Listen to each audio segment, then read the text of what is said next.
Greetings and welcome to the One Cent Scale Man proudly presents, you know what it is, Say What Wednesday, and I am so glad to be back.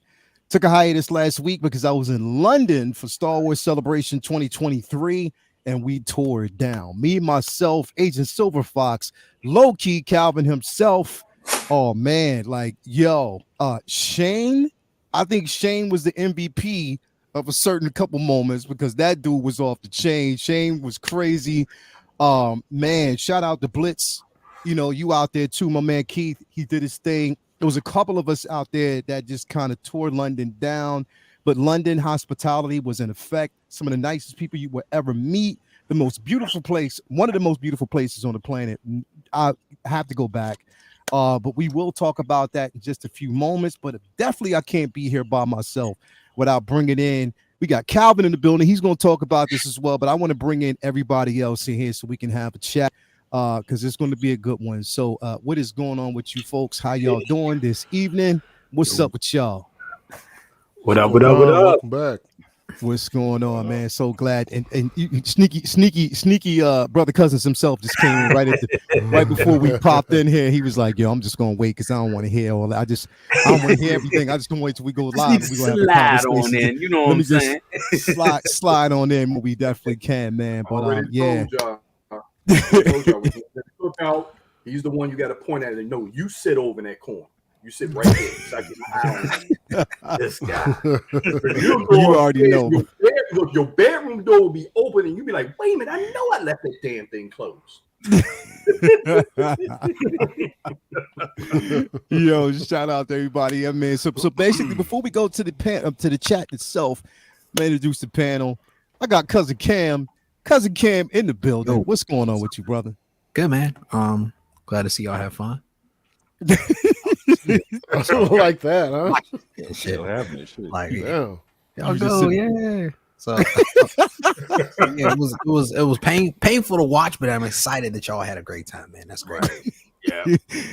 You was one of them was like, yeah, how y'all doing, man? I was like, Marvel ain't got no shit like that. That's the hell it is. Fighters and my ties, the hell we ain't got that shit. Definitely, bro. We had a ball, man. But you know, glad you could be here, Cam, and join in on the discussion and the festivities that we're gonna partake and talk in today. El Professor Soto, man, glad to hear that you're getting better, bro. How you doing, man?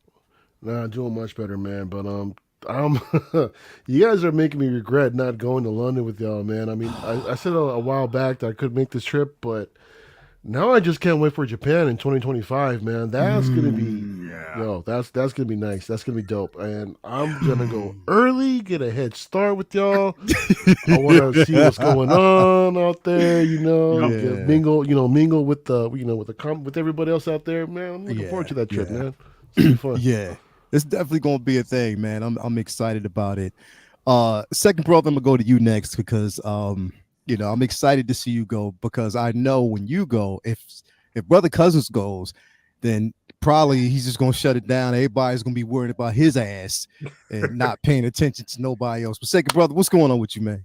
Man, thanks for having me.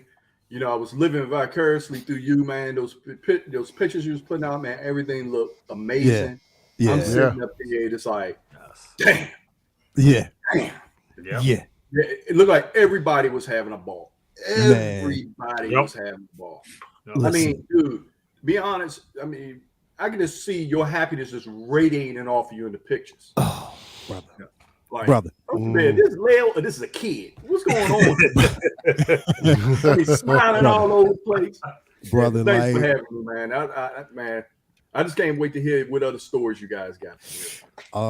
We got some stories for you. That's why I'm gonna leave Calvin for last. Brother Cousins, what's going on with you, brother? How you doing, man? So glad to have you here with us, Jay. Likewise, good to be here. Hey, welcome back. You know what I'm saying? You guys look like y'all was tearing it up over there, having a great time. And yes, we definitely was, living vicariously through you guys over there. I was like, damn, they look like they're having fun. Damn, I gotta go in 2025. Gotta start stacking up right now. Get that ready to do that. And I'm just still railing over this morning's Mando, man. I'm still on that. So definitely, we gotta talk. Yep. So, yeah. Yeah. I didn't see that shit coming. I didn't. And here's the thing: before I get to Calvin, they showed the panel of individuals who showed up at Celebration. They showed them the entire episode, so they saw it. There was a lot of people who saw it before we got a chance to actually see it. Like even Sean, Spice Runner, who shout out to Spice Runner. Yo, dude, he got the Jedi Pass VIP and was in every damn panel. Of course he was, man. That's how he did it last year too. That's how he did it last year. man. Like he was in every damn panel. So shout out to Spice Runner for 25. Bro, he's right? bro, he's lucky. It was just luck, bro. It was crazy because everything he said, he got the What'd you right say? complexion. He got the right complexion. he made it all week long. All week long. Wow. The white way is the right way. That's all I heard Bro. all weekend. But yet it kept coming true. He utilized that to his advantage because Calvin, everything he wanted to happen happened. He was just standing there, bro. Remember this? He was standing around. He was like, "Man, I'm kind of thirsty. I do want a water." Somebody handed him a water out of nowhere. They just broke it Wow, out their man. bag and handed it to him. I was like, "You That's funny. son." Yo, he spices. He's like, "Yo, That's- suckers." Yeah. There you go, right there, I bro. see him in there. Yeah, you see? Yeah. Like literally, bro, the luckiest dude out there. Everything he wanted, he got. He said he's not lucky. Looks He like was on just, his ass Han Solo. Shoot, he the real smuggler. yeah, bro. Smuggler's bounty, bro. Everything he got, like, was just there, bro. Everything that happened, like everything he wanted was damn near there. So speaking of which, Calvin, I mean, bruh, from the time that we landed to the time that you left. Now, mind you, you don't come back till Sunday. Shit, I'm still out here. I'm saying it's 1 o'clock in the morning. I'm in Africa now. I Yeah, got from England to France to where am I now? Africa and Morocco. Africa. And then the cold part is the way my flights is to come home. I had a 14-hour layover in Istanbul, Turkey. So I'll be in Turkey on Saturday, hanging out there until I come home. So yeah, I'm getting stamps across the world on this trip. Across the world, Nice, internationally nice. known, bro. Ain't that some crazy? Freddie Tiffany, internationally known. Like, straight up internationally known, man. But definitely, it was well worth it. We got some stories to tell. We also got some things to talk about. Again, I know it's been talked about throughout the week. Now, mind you, I know a lot of people were a bit confused because they thought that the only two releases that we were going to get, or they saw the only two releases that we got or revealed so far, was the Vader and a C-3PO. But mind you, it's not May 4th yet. We still got a long way to go. And from what I'm hearing, it's a couple more things that people need to be prepared for. They just wanted to kind of tease you. And the tease so far was amazing. That Vader, we're going to definitely talk about that. C-3PO, we're going to talk about as well. And the Queen, we're going to talk about that as well. You know what I mean? Because that's going to be some interesting things. And we might, you know, again, Mario. Now, let me ask you a question, Mario. Are we doing Uncivilized tomorrow night? Yeah, I don't see why not. Okay. So if we're doing Uncivilized, of course, we're going to touch on today's episode of Mando. Okay. Now, I know a lot of people were like last week, they didn't like the episode. They were like, yo, they could have did without it. There were a couple of, you know, divisive things, you know, with it. A lot of people were, you know, they loved it, you know, the start of it, and they loved the end of it. But everything in between, they were like, yeah, you could have scooped that out like some ice cream, bad ice cream, and threw that out. I get it. I enjoyed it for what it was, but like I said, it's up for debate, up for interpretation, you know. But today, yo, when Jay hits me up and was like, yo, I'm cosplaying this song. Hell yeah. Bro, he said I'm cosplaying as Gideon, bro. I'm just letting you know. Hell yeah. And you know what? Come on with the Mando. Spoilers. Let's have it. Yo, listen, there's gonna be a lot of that going on at Celebration in 2025. I guarantee it. Like, definitely there's gonna be a lot going on. And again, for people out there who haven't seen it, if you haven't seen it, we'll say spoilers before we get there. We won't touch too much on it. Thank you, guys. We won't touch too much on it, but we'll save you some. But we will just, we'll touch you. You will save the spoilers, going deep into spoilers for tomorrow's episode of Uncivilized. I think, Mario, that's on your channel, correct? Yeah, man. I think we're gonna. Yeah, it's gonna be on my channel Yeah. tomorrow night. Yes, sir. It's gonna be tomorrow night. It's gonna be on your channel, so I definitely can't wait. We'll have that conversation, and we're gonna go in.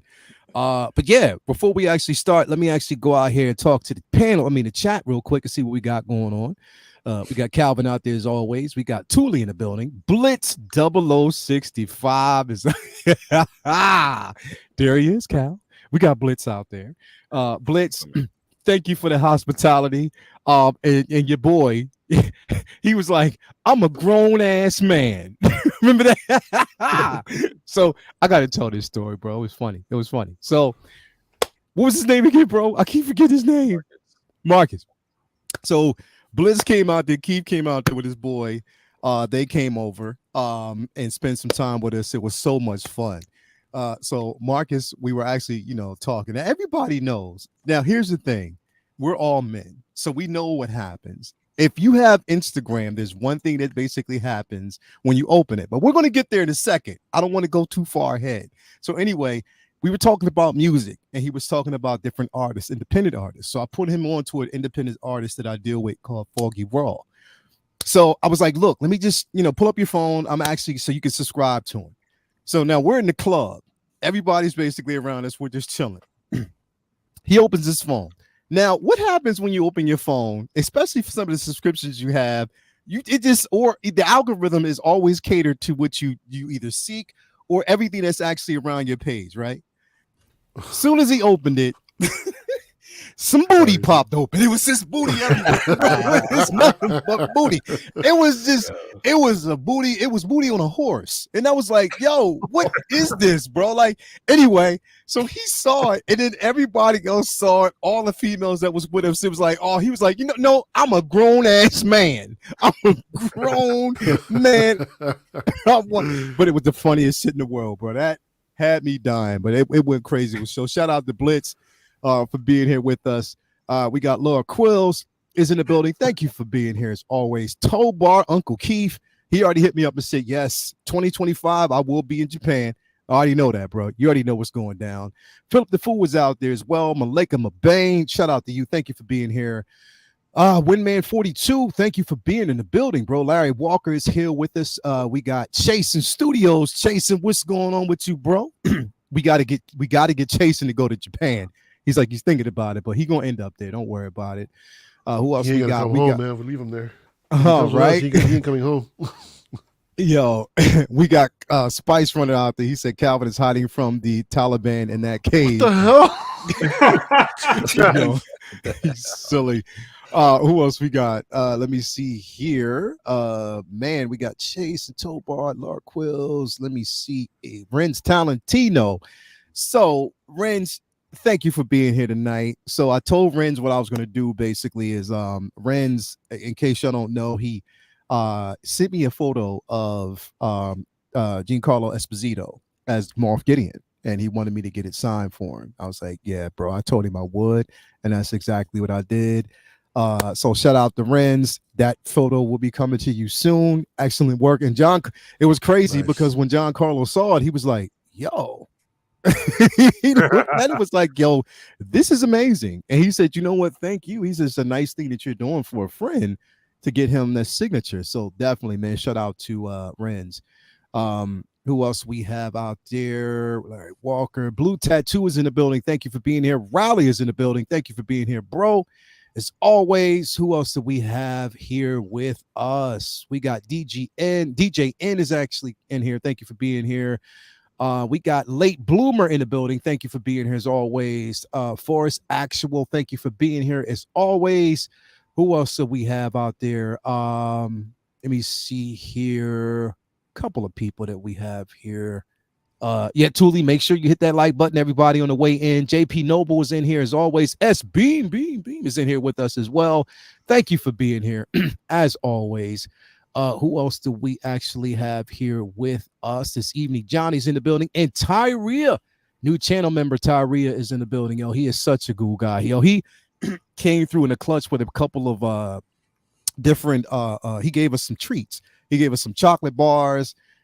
He gave us this one wafer, bro. I don't know what that was, Calvin. Bro, I'm still trying to track the exam cookies down. They're from the Netherlands or something. It came from the Netherlands, Yeah, bro. It was unlike anything I have ever tasted in life. Like literally, it was that like good. that. Like bro, we filmed it. Like, Austin was there as well. Shout out to Austin as well.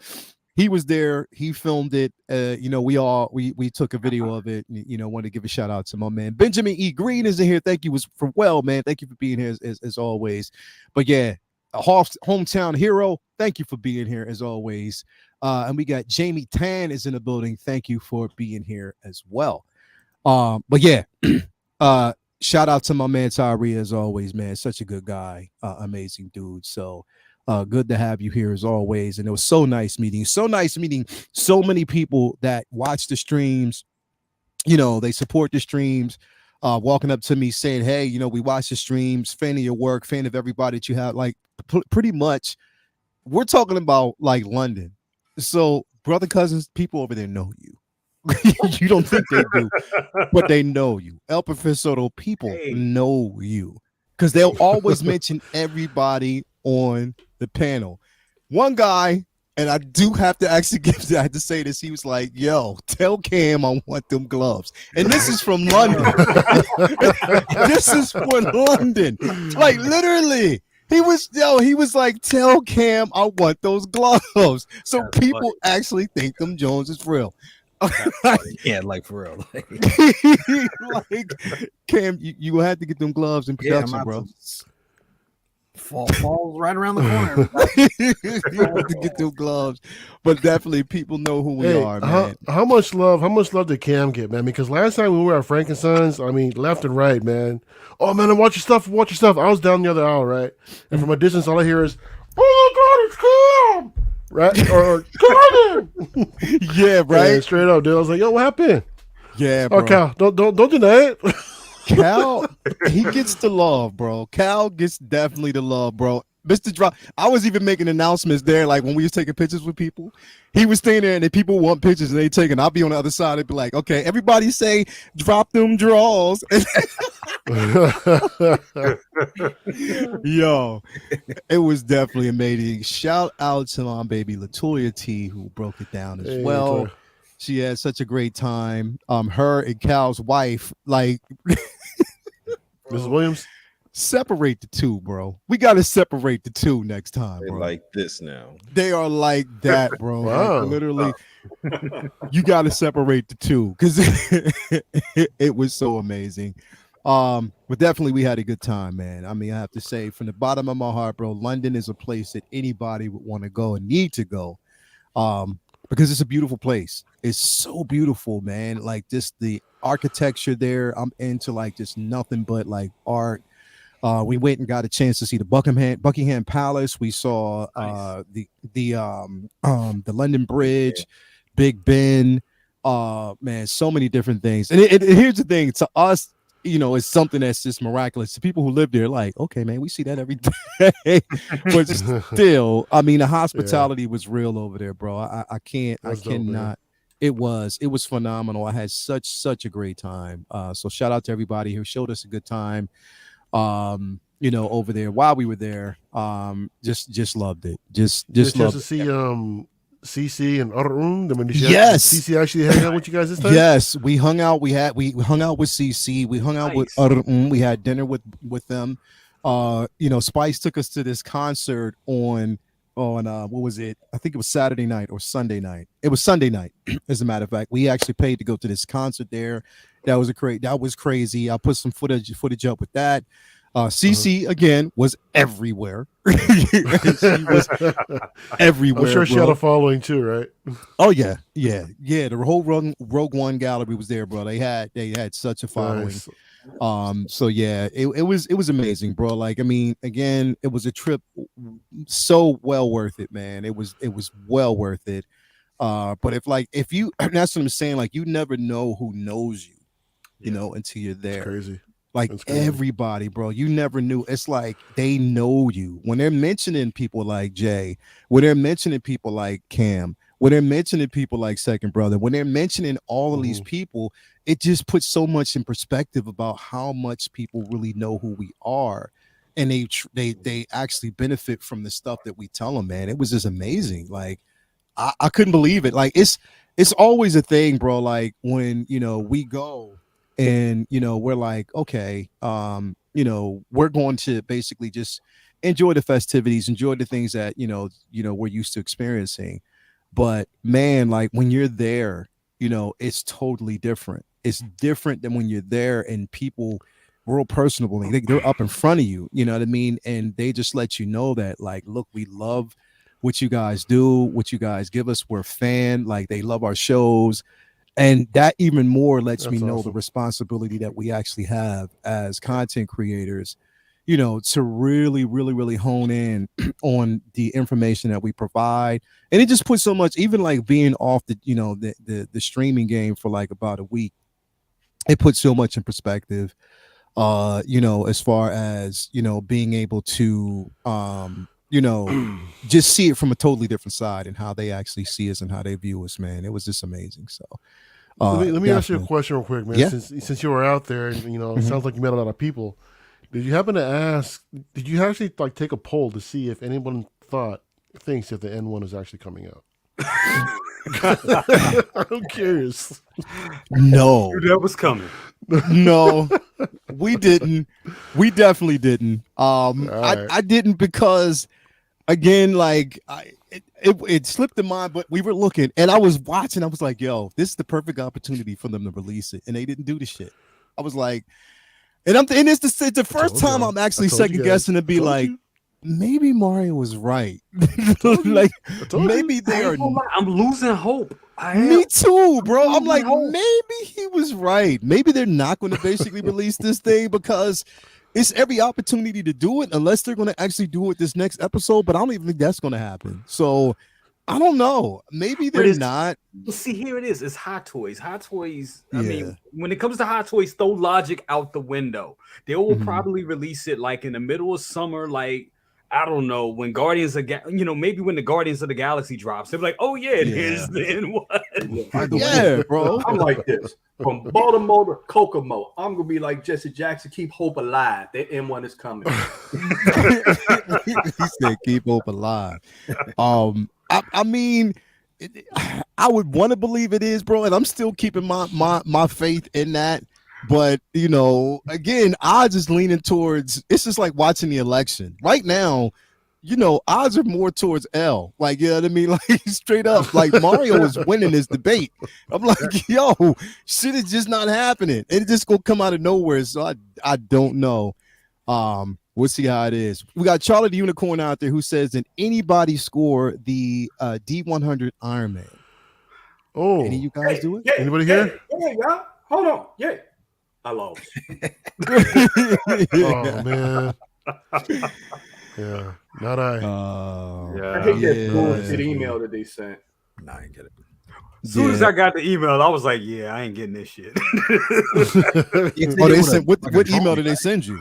The email was like, yeah, thank you for your interest. You know when they started off like that? Thank you for your interest. Like, oh, yeah. Shit. How many job interviews have I lost? Off the top. I was like, yeah, I ain't getting it. Nah, he was just like, thank you for your time and posting in, but you didn't win, but we're gonna give you $20 for some other bullshit. Yeah. I'm sorry, it was like that. Like, oh, come on. Yeah, I believe it. Jeff Sith Orama said, yes, I did. So he scored it. Congrats. So yeah, it was a few people that actually got their hands on it. That's what's up. Okay. So I mean, hell, that's what it is, I guess. I'll be honest, if I got it, I don't know if I would have kept it. I probably would have flipped it. I ain't gonna lie. I probably would have flipped it. It would have been, I don't know. So it's probably it's good. I didn't get it. So, in the best interest that you don't have any. I didn't even go for it because I told y'all it just wasn't something that I drew interest over. Like, I mean, the last one that I got was the gantry. That's the one that's on pre-order for me. But I wasn't, definitely going to get it. I thought if anybody's body on this panel would have had a chance to get it, it would have been Cam. Yeah. I mean, that's what I thought. I was Nah. Cam, let me ask you a question, brother. Is there anything that you were excited about getting soon, bro? ain't getting shit. I was looking at that Wenwu, so I mean, I'm just still trying to figure out where Scarlet Witch is at this point. So yeah, no, like, yeah. the hell going on? So that's ridiculous. I just been waiting, and I just been watching a lot of Star Wars content and shit drop. Did get the Marvels trailer, which I was excited about. That's all I'm hanging on to right now. So, but here's the thing. This is where my hope is kind of it's kind of like withering away, sort of, about that, bro. Because while I was in London, I got my notification about the Selena Kyle Catwoman. That shit has been delayed till November. Whoa! That's been delayed to November. I thought that was coming out. Like, no. What? I got the delay message on that. It is delayed till November. Damn. Now, if that's the case, and we haven't gotten any information on that Wanda yet, like, come on, man. Like, it's nuts right now, bro. It's definitely nuts right now. I think it's gonna be soon. It's gonna drop. It's gonna drop when we least expect it. I wouldn't be surprised if this worked before. I did this before and it worked. I wouldn't be surprised they drop it right after this stream. Wink, wink, Hot Toys. Come on. Right. Get ready. They worked before. It worked a couple times. So it worked a couple times. We'll see how it is. We'll see how it works. Shout out to my daughter. What's going on, baby girl? I know she was excited about. She was messaging me while I was over there. I said, "Babe, I don't want to rub it in." So I was like, I kept the conversation to a minimum. I wanted her to know I had a good time, but she doesn't know how much of a good time I had while I was over there. But baby girl, don't worry. I'll get you on the next one. If you want to go to Japan, we'll make Japan happen. So definitely for you. Oh, wow. Oh yeah, my baby girl, bro. She's gonna hold you to that, I'm sure. Yeah, hell yeah. It's my baby girl, bro. I definitely got to get her over there. So if she wants to go, she's old enough too. She got it. As long as you get your passport, make sure you get your passport, baby girl. Right. So make sure you get that. You want to get that in hand. And the thing is, my passport, it expires in 2027. So 2025 is going to work for me. Then I'll just actually go ahead and get it renewed. But yeah, I'm definitely excited about that. But anyway, I want to kind of jump into this real quick before we, kind of get to the main event, because we already know what that is. Let's get to this real quick. Let's talk about this reveal, man. This reveal for the C-3PO Return of the Jedi figure, 1/6 scale figure, and it comes with Salacious. Isn't that incredible, bro? It comes with Salacious. I thought that was completely amazing. Now, here's my thing.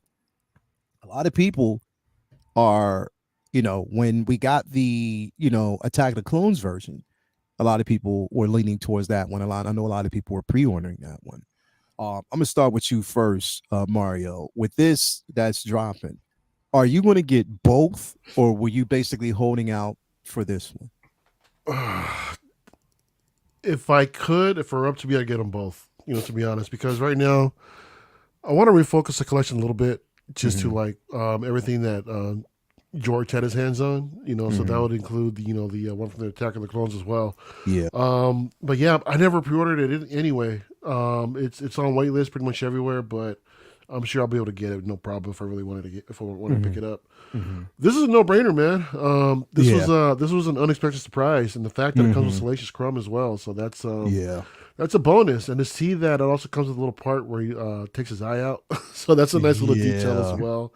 Yeah. Again, this being an anniversary figure, man, I love the packaging. I'm a sucker for the anniversary packaging, that vintage packaging. Every time, man, got to get them all, man. I love it. The base, dude, I love this new base style that they're using too, man. That's really, really nice. I know some of y'all out there don't use bases, but for me, it's a must. So I really appreciate definitely a must that it's actually something new. Yeah, man. One of the first things that I noticed too that stood out to me was the gap where the torso's at, that with the exposed wires. Yeah, I thought it was kind of big, but apparently that's accurate to the movie. As far as Return of the Jedi goes, so kudos to them for paying that much attention to the details. Yeah, but no, this is great. It's all die cast, and this is the 3PO that I've been waiting for as well, man. I still think I'm gonna hold on to the Sideshow one because it's been a great stand-in, and I don't plan on getting rid of it anytime soon, man. Yeah. So, but yeah, definitely, this is definitely coming home. Man, definitely a no-brainer. And just the accessories, that we get with it. I mean, the price of admission, bro, is that Salacious as well. Like, definitely, like, we didn't know we were gonna get that piece, but to have that as an accessory, man, that's incredible. Which kind of makes me wonder if we're getting that and they're actually mentioning the Salacious, bro. I got a strange feeling that around May the 4th, we're gonna get a Jabba, bro. I think so. So that's a big piece. I mean, Sideshows just went waitlisted not that long ago, so it'll be a perfect opportunity for them to step up. Yeah, I think that we're going to get a Jabba, bro. I really got it. There's something in me that thinks that we're going to get a Jabba, the Hutt, and that might even come with the Salacious. Definitely, I wouldn't even bet against it that it would. That would be amazing to get. Jay, is this something that you can see? Is this the droid that you've been looking for? Hell yeah, absolutely. And I was saying this last week. I hated Salacious Crumb when I was a little kid. I was like, this little Fraggle Rock looking mother. I hated him. But as I grew, you hate something so much till you love it. So it's funny. It's like I love him now. Even when they was like frying him up in the first couple episodes of Mando, I was like, oh, there he is. This is a version of him or his species. But yeah, man, I'm so happy that this is an added an extra little ad for it right there, and it's great. And I'm so happy that we're getting multiple C3POs. I know a lot of us was like thinking about getting the one when he was on the throne with the Ewoks. That would have been cool as well, but this is actually a little bit more practical, and it makes more sense because I think as awesome as the one with Ewoks, and who knows, we still may get that someday. But right now, for this, I like it. And you get this guy, you get Salacious here on the pillow, which is a big indication that we may be getting that Jabba, like you said.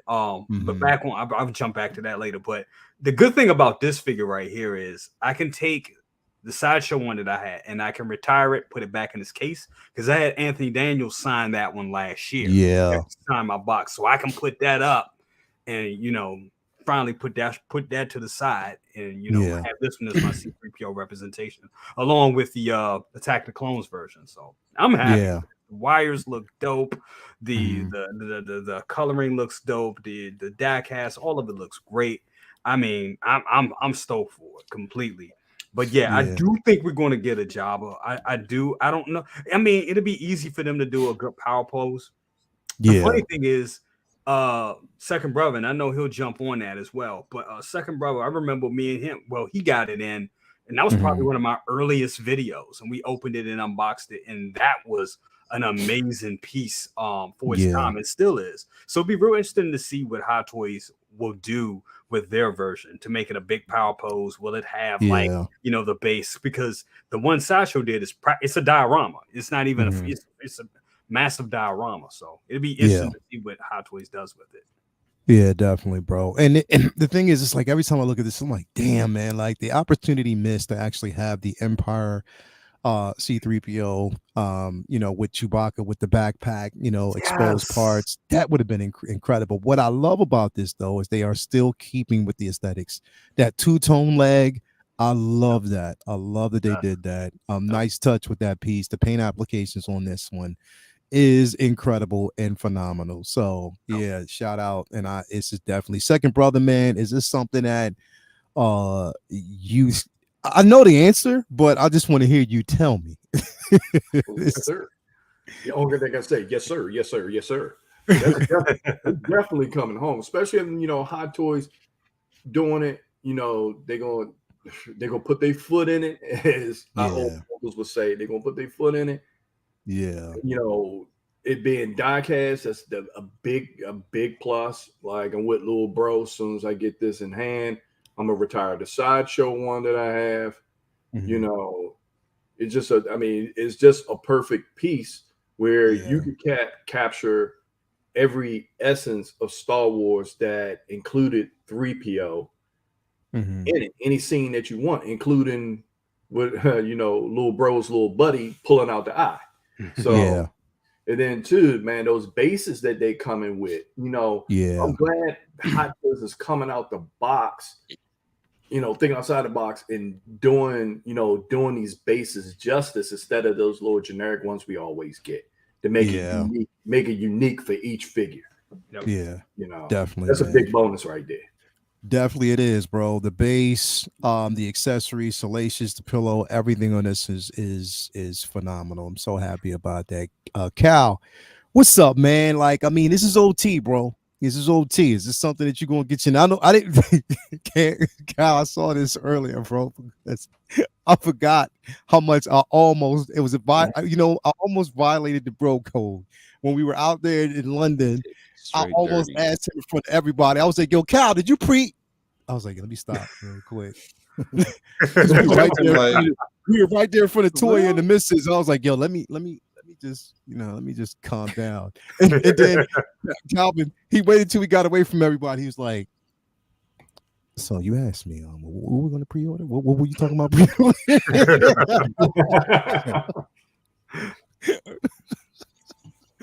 So is this gonna be on your list, bro? Like, Mario set me up with you, huh? I was like, he sent you out there to get me. Come on, man. I would never.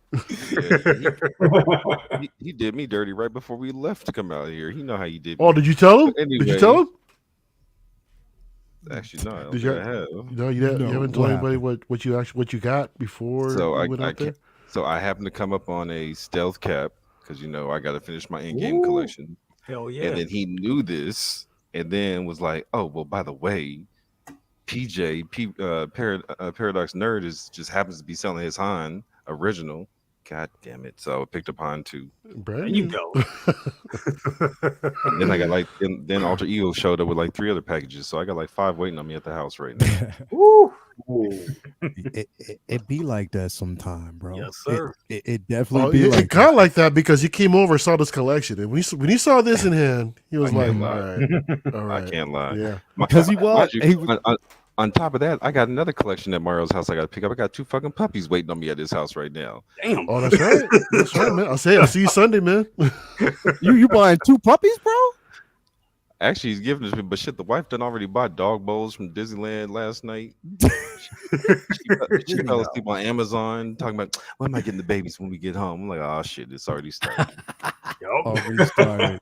And they are babies. They are kids. Yeah, so. You already know. Cam, that video I got a 2-year-old husky at the house with his big badass. So shit. Damn. Wow. You just adding to the collection.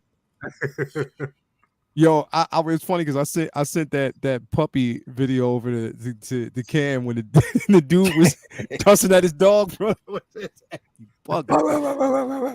Listen here. So, Cam, do I even have to bother, bro? First off, I want to say something about this shit. Okay, go ahead. Star Wars, y'all motherfuckers is different. All right, y'all on some different shit. Cause I'm over here looking and I'm like, who the fuck is a Salacious? And who the fucking sexy pimp in this motherfucker? I don't know. Wait a minute. When we heard about Salacious, when I heard Salacious, if y'all look at Snowfall, that's all I need to say. That's exactly what I was thinking about. Right. Yeah. I'm happy for y'all. I'm glad y'all getting Salacious. I didn't know Salacious had 3 parts to his damn name. Salacious B. Crumb. How long was he in the movie for? Hold up. Maybe 15 minutes. You got your Cal's babies. Our Cal's babies right here. Those chihuahuas? Yeah. Mm-hmm. These are new little babies. Oh my god. Yo. Are they 9? I think they're 9 weeks old now. Oh, 9 weeks? Oh my god. They're adorable. Two little girls. They're like twice as big as I seen them last time. They got big, dude. The last time you saw them, man, they've grown. Yeah. See, they wait for mommy and daddy come get us. You know it's crazy when you get a grown man to get on here and say, "Oh, right." look at Hall. Look at AJ. Laura Quills is out there, puppies. Puppies.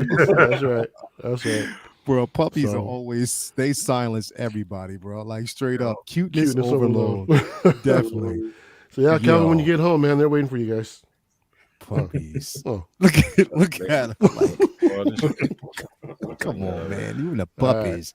You in the puppies. But nah, Cam, sorry about that, brother. You know, puppies, when the puppies introduced, you no. We gotta pause everything when puppies come through. Puppies come through. That's a damn shame, because I gotta live vicariously through all y'all, because I don't get it. Toya won't let me have a puppy, bro. She won't. Like, she just because she don't think the cleanup is gonna be. I'm like, yo, I cleans after puppies. I've trained puppies. So I've trained dogs. My dog has been having like digestive problems for the past 2 days because he ate probably one of my daughter's toys or something. Oh shit. So I've been cleaning up crap everywhere. Okay. It's like water. It's like water out here. I'm over there holding every shit down. So there is a good side to not having a dog. I still need some puppies, bro. I got to get it from me. I left my dog in Australia, bro. I had to leave it over there with my daughter. So yeah, I mean, I need one. I needs me some puppy love. So straight up, I'm living vicariously through y'all. But anyway, getting back to this though. Yes, let me know out there in the chat, everybody, if you're gonna get your hands on this piece, man. Again, it is a Gorell piece. Something that we've all been waiting for like so many years. The conversation's always been about C-3PO. Like, when are we gonna get a C-3PO? Now we actually have it. So definitely make sure that you get your hands on one, because I will, and it will basically finally complete my OT collection. So definitely I cannot wait for that. But next we're gonna talk about a no-brainer situation. I'm not even going to the regular version. I'm going straight to the deluxe with this Hell one. Even deluxe will go home, baby. You get exactly. Deluxe will go home on this one right here, because we knew, and I'm gonna start with you first, Jay. We knew that they were going to definitely give us a Vader. We knew that. It was a no-brainer. So you knew that Vader was coming for celebration for the 40th anniversary of Return of the Jedi. We knew that. Hell yeah. What we didn't know is that they were going to give us the light-up feature with the helmet. So we're getting 2 helmeted features, and plus we're getting that Sebastian Shaw like we wanted. Yo, I'm gonna let you speak on this, bro. Like, is this one that is definitely coming home for you? Hell yeah, of course this is coming home. I mean, and not to mention the Sebastian Shaw head sculpt, but it has the pearls. It's called the separate eyeball rolling system. And I mean, damn, this is the Vader to get right here. Now, the 2 big questions I have for this. I want to see how many people are going to jump from, and I already know a few that jumped from canceling their pre-order from the Obi-Wan version to this version. And I'm like this, why not have both? Exactly. That's what I'm doing. I need both because it's like 2 different, they're 2 totally different Vaders right here. But exactly. At heart, I'm an OT guy. I know I'm a youngest, but at heart, I'm an OT guy, and and this right here is a complete must. Now, my second question is, this light up function, is this going to be wired? Is this going to be I'm thinking that it's going to be battery. I'm thinking the helmet is going to be battery powered, and then the rest will be wired, kind of similar to what they did with the with that recent Iron Man, with the Silver Centurion Iron Man that they did. They did a function, and I'm thinking that's what it's going to be. I hope they find a way to, some type of mechanism where it all lights up at one, and you could just run the USB cable, and then there you go. But we'll see. But I mean, this thing looks amazing, right? I mean, this just stopped me dead in my tracks when I saw this, and just the diorama parts. Like Second Brother was saying about the bases that they're adding, these steps, all this stuff. I love that they're putting that work in. On these, it's like it's not just another lazy release. They actually put some work into this one, and I think this is the Vader to get. And as crazy as it is, I do understand why people are canceling the Obi-Wan version, because this is classic, this is iconic, this ain't going anywhere. But damn, that Obi-Wan version is a dope ass spin on something that we seen Vader like that. Outside of Clone Wars, not Clone Wars, but which was the other one? Outside of Rebels and Clone Wars. So to see that in live action and how that one's executed, like I say, I think it's a must to have both. But if you could only pick one, I do think this is the one to get. Absolutely. Yeah, bro. It is the one to actually have in your collection. And like you said, why not get both? They're two different iterations, and it's the best of both. You get this version, light up head sculpt. Again, severed hand, Sebastian Shaw. That version, you get the split cut inside of the actual helmet that you can see Hayden's likeness in there. Like, bro, it's too Mario. You always say this, and it stands true to this day. You can never ever have enough Vader, bro. You can't. Oh no, you can't. Oh no, no doubt. I got them all. I got them all, man. So no doubt this one's coming home. The other one as well, man. I can't. The thing is, for me, I'm more of a fan of the original.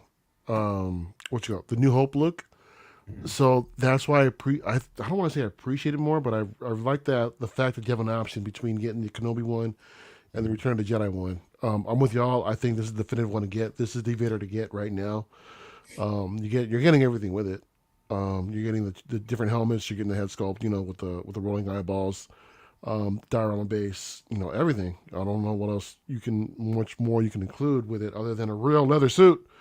Real. That's the thing, man. So here's the thing that's disappointing me right now, Big Time about Hot Toys.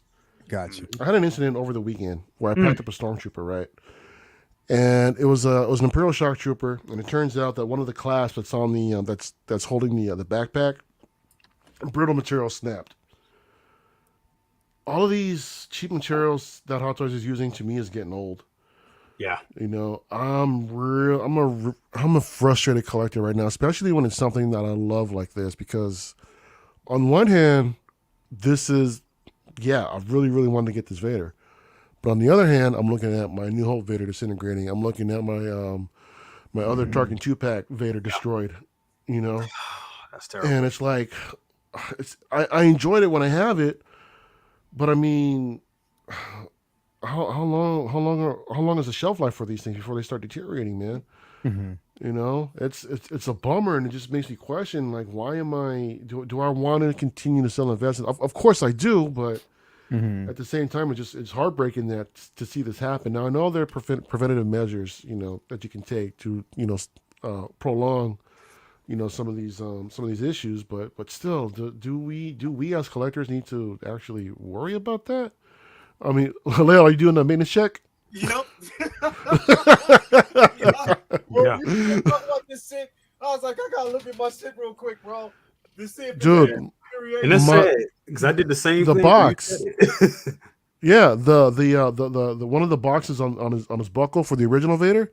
Yep. Again, cheap brittle plastic snapped. That's holding the belt on. That little box is holding on for dear life on mine right now, man. So, but really? That's terrible. I think we turned around, Jay. We talked about it in one of our streams about how to maintain these things, and humidity and temperature control is the key. Yep. Yeah. Humidity and temperature control is the key. And then you got that what's that special stuff, 303 that you can wipe them down with periodically. And if you're in a place where you have high humidity, and I get that. Yeah, no. But I kind of agree with Mario on this. It's like, for what we pay for these things, they really need to come better. They've been using the same cheap ass glue for like 20 years. Yeah. So it's like we definitely need better materials. Yeah, no, Uncle Keith, come on, I'm getting this, man. of course I'm getting it. I'm not trying to talk myself out of it, man. I'm just expressing my frustrations, man. It sucks. So it just makes me consider different options right now, but it's a beautiful piece, man. Don't get me wrong. In regards to the light, what's the assessment, man? Is everything good? Everything's cool, bro. I just, I got nervous as fuck when you said that. I was like, yo, let me go over here. I'll show you, dude. I'll show you mine. What's going on? I'm afraid to touch it, actually. Tell you the truth, but yeah. In regards to the light up function, though, man, I think it's going to be as simple as like a little light up bulb that's like on the neck, kind of similar that we've seen with some other figures. I think it was Like the old Iron Man's had it, where there was a giant bulb that was sticking up out of the neck, and that was like your light up feature. I'm pretty sure it's going to be something as simple as that, which leads me to believe that this is going to be all hardwired USB.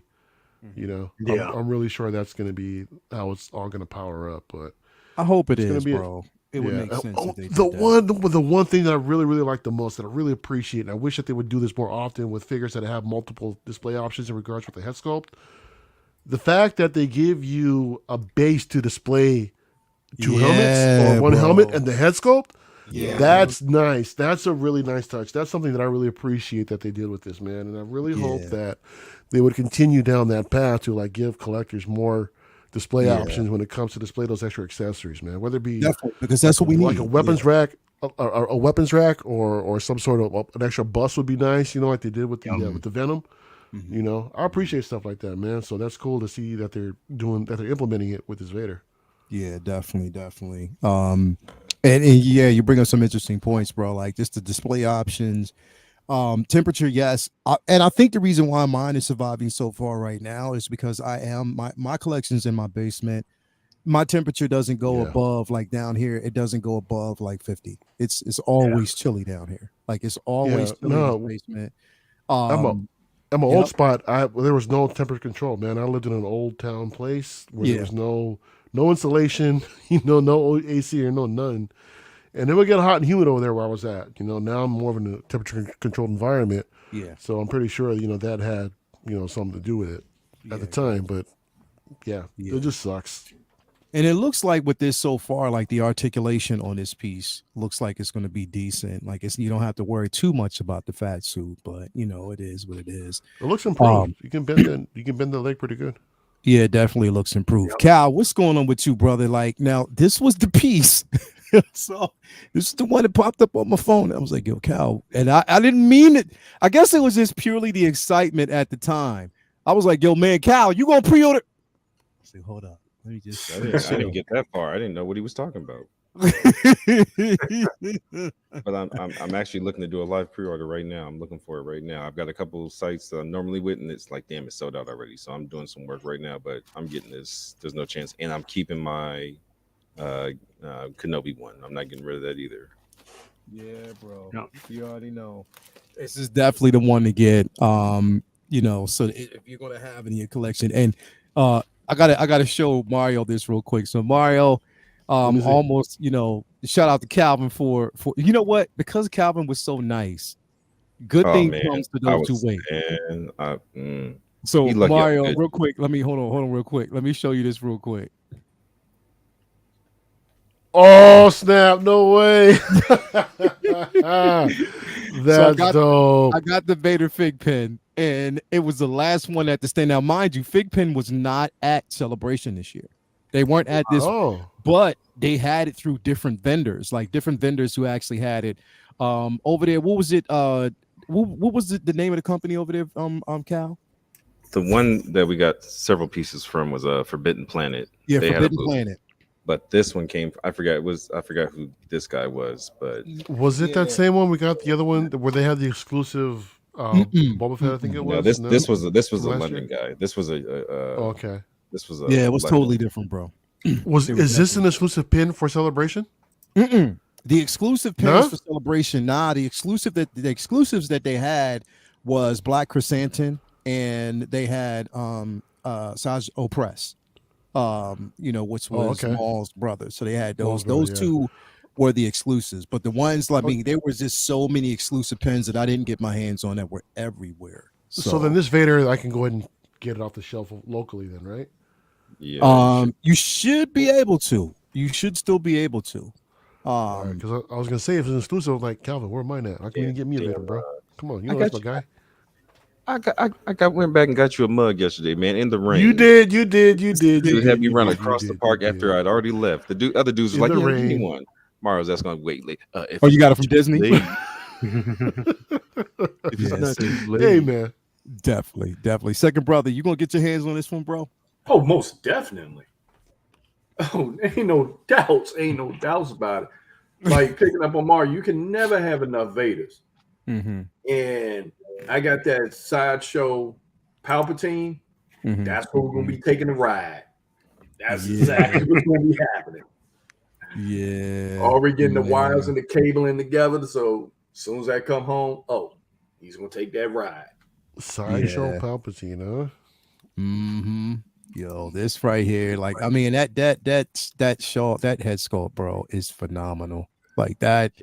Come on, man. Like it's. I want to put a pause real quick. You didn't finish the story. Tell them what you did with that fig pen. What I do with the fig pen, bro?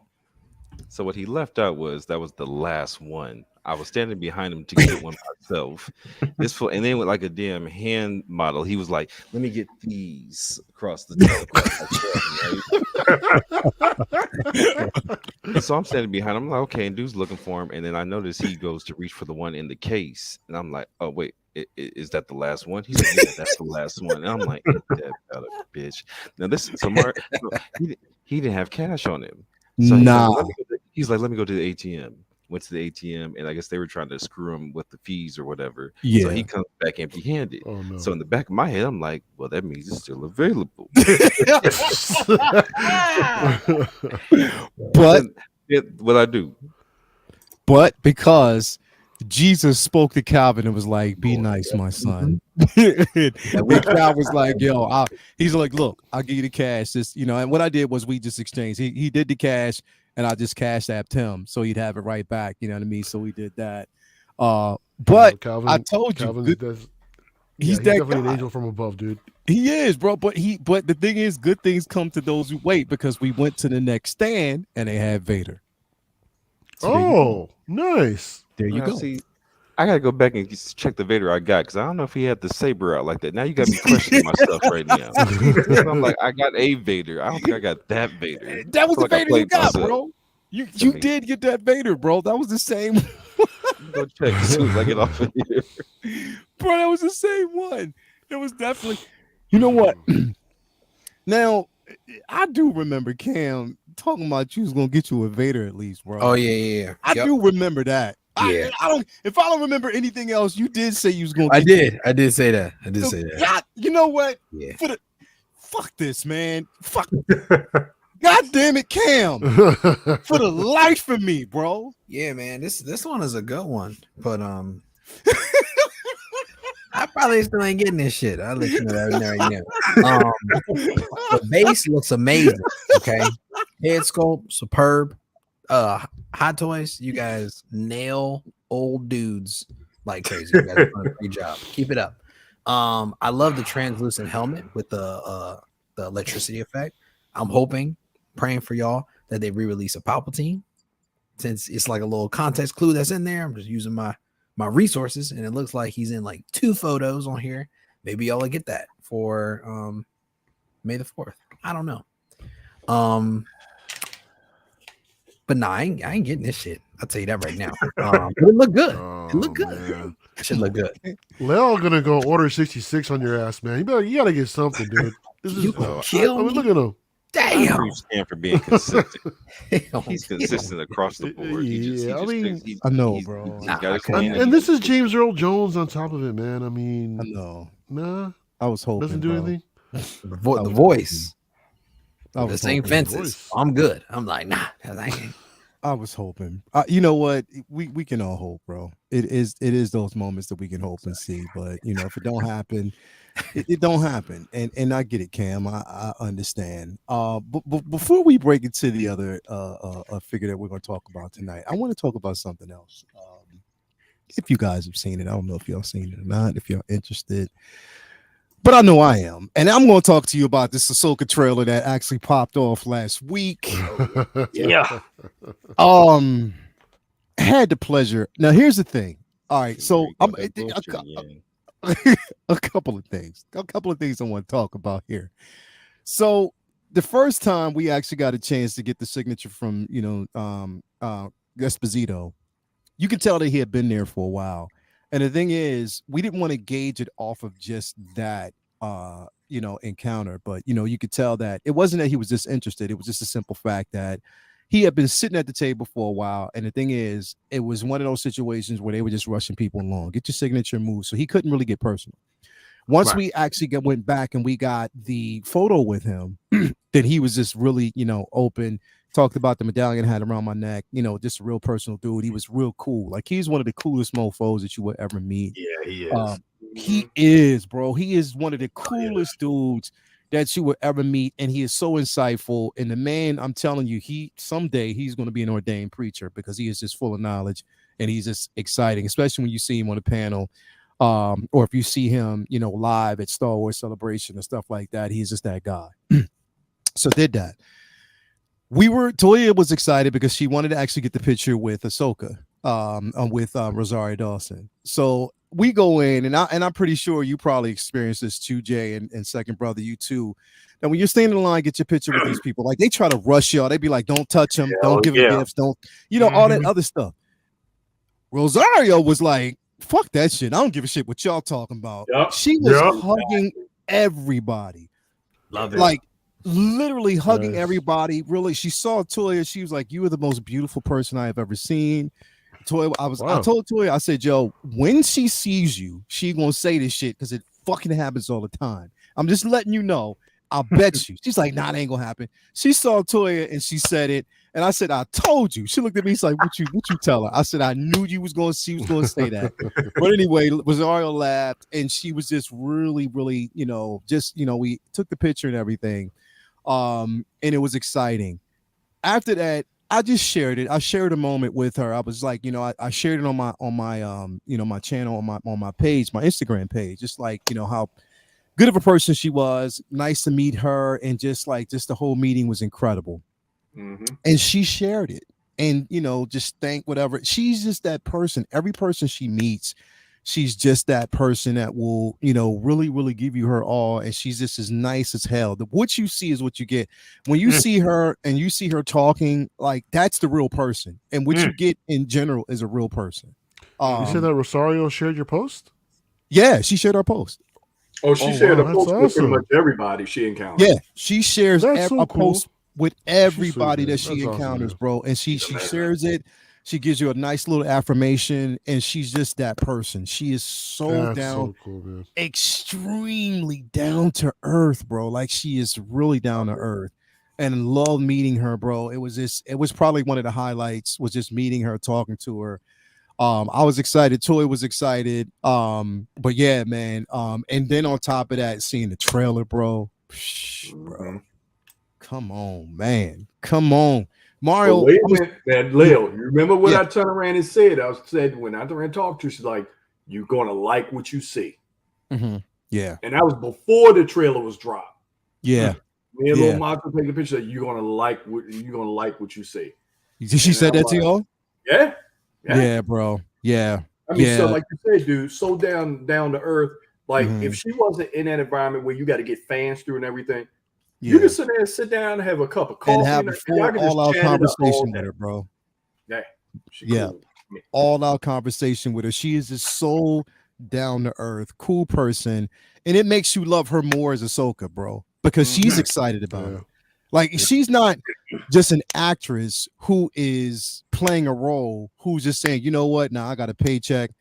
She was when they talked to her on stage, she was like, you know, Boss Logic fan cast me as this. I had through my interest. So what I didn't know was Rosario was interested in the character before Boss Logic put it out there. She had basically put her interest out there for the character before Boss Logic did it. He heard it, and then he created that fan cast for her. And then it took, you know, of course, Filoni, you know, took notice to it and contacted her.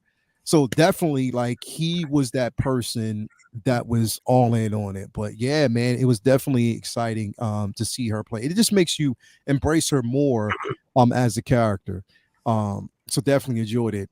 Mario, start with you first, bro. You saw the trailer. Your thoughts on it, bro? Yeah. Man, this was another surprise. Kind of. I think what was more surprised at the fact that it's actually coming out this year. I thought it was like slated for next year, early next year, man. So to see it come out, what is it, in August? That's exciting, man. The whole continuation from the Rebels. Spoiler? Are we talking spoilers? Is this minor spoiler giving away? I mean, it's the trailer's out. Anyway, I mean, it's the trailer's out. No, I know the trailer's out, but I mean, in context, as far as like where it picks up at. I think that's nice to see, man. We're gonna see what was it Jonathan? What's his name? Nicholson, Mads Mikkelsen's brother, as Thrawn as well. So we got a little sneak peek on that.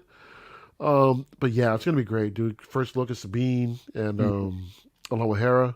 Got to see Chopper in live action too. So yeah, I'm really excited for the fact that we're gonna see that whole Rebels crew come to life, and no doubt we're gonna see Zeb again. You know, I'm really sure about it. So, but yeah, it looks amazing. Rosario, like I said, she looks great. You know, as Ahsoka, she does an amazing job as far as portraying the character and everything. And I'm really looking forward to seeing more of her character in this series. So I've got my hopes up for this one. So don't let me down, y'all. Come on, Yes, bro.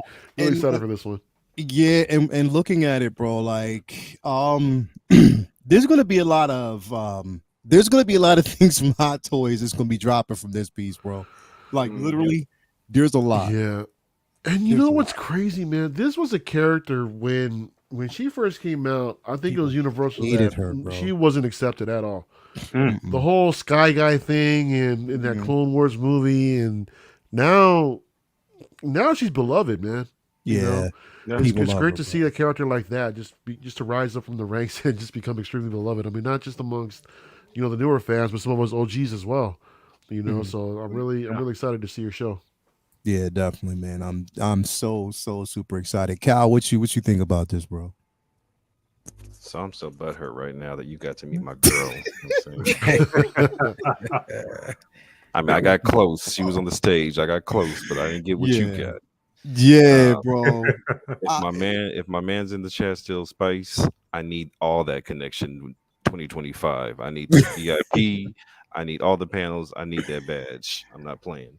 See, the thing is, it's like I'm hoping that Spice goes. I'm hoping that he goes because he's talking about, I don't know if my wife comes. I'm like, come on, Spice, man. Like, really? He's actually he said go every year. That's what you're telling me. Wow.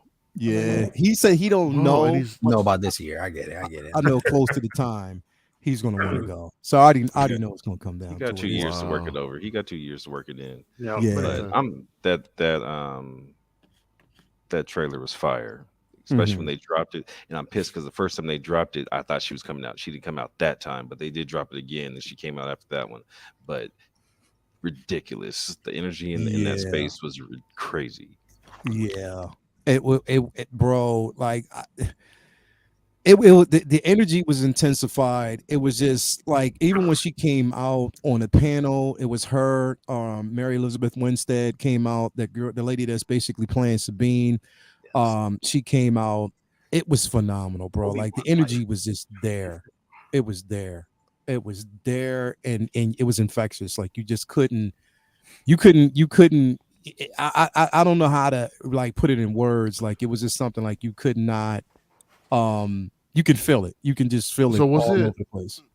Was it on the main stage when it debuted when you guys were watching it, or was it like in a separate auditorium? So no, they showed it on the main stage when they had the whole, Star Wars panel out there. Because of course, they brought everybody out that was part of the Disney Plus shows. Like, people who, now a lot of people were talking about, they saw that, but people there were like, one of the best trailers there was Acolyte.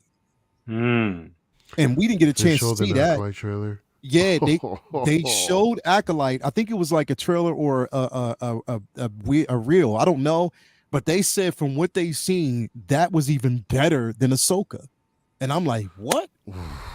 So that's how they're basically saying the Sith will do that to you. Yeah, get you excited. Yeah, more than the Jedi. Yeah, and the simple fact that we got a Wookiee Jedi that came out on stage. That was incredible. Wow. That was incredible. And the guy and the thing is, the same guy who basically played, Eunice, he's basically playing. Yeah, Eunice is basically playing. So, when they talked to him and when he talked, he was like, look, I'm just so happy to be in this universe where I can play two totally different characters. When they want Wookiees, they come to me, and they come to, of course, the guy who played Black Chrysanthemum. And definitely, like, it's in full effect. But yeah, the excitement was just there, bro. Like, it was just there. The thing is, the best part, and Calvin would tell you, because Calvin, how many hours did we stand at the main stage? We were there like pretty much the entire time, right? I got words for hating right now. What? No, because the schedule said he'd be out at 12:15, right? Yeah. So we were in the back of the crowd at that time. I think I finally decided to take a bathroom break around like 5:30.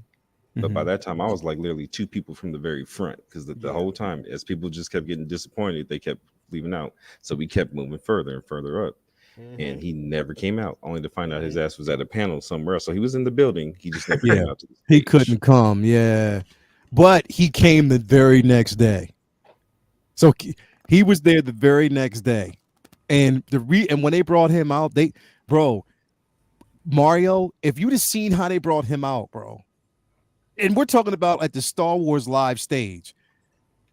It was thunder and lightning, and then they played, bro. They played, what, a Duel of the Fates, bro. Bro, when they brought him out, put it this way. We know all the hate that this guy got back in the day, but for the past couple of years, like he's got nothing but love.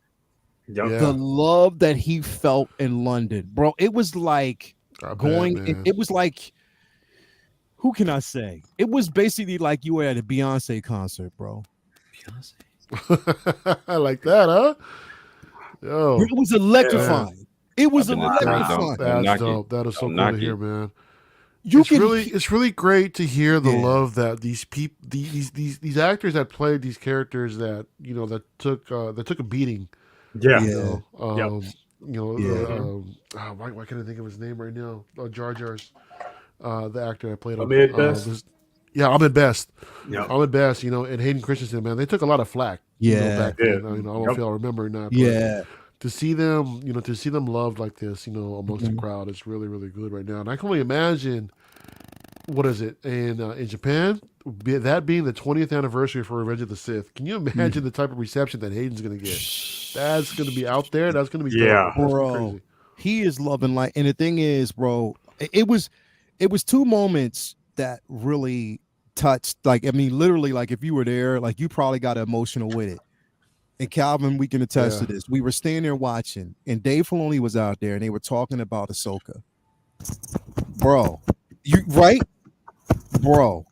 He cried on stage. My man took his hat off. He took his hat off and cried on stage because he was the way people, he was so many years like having this character that he's loved, all the characters that he created in Rebels that he now can see in live action, bro. Like because he was talking in the very beginning, and he was like, oh, like he touched it. He was like, yo, because he couldn't talk, like he almost stopped himself.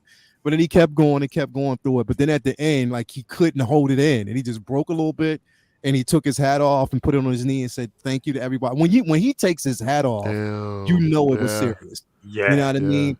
And it was just like the reception that he got.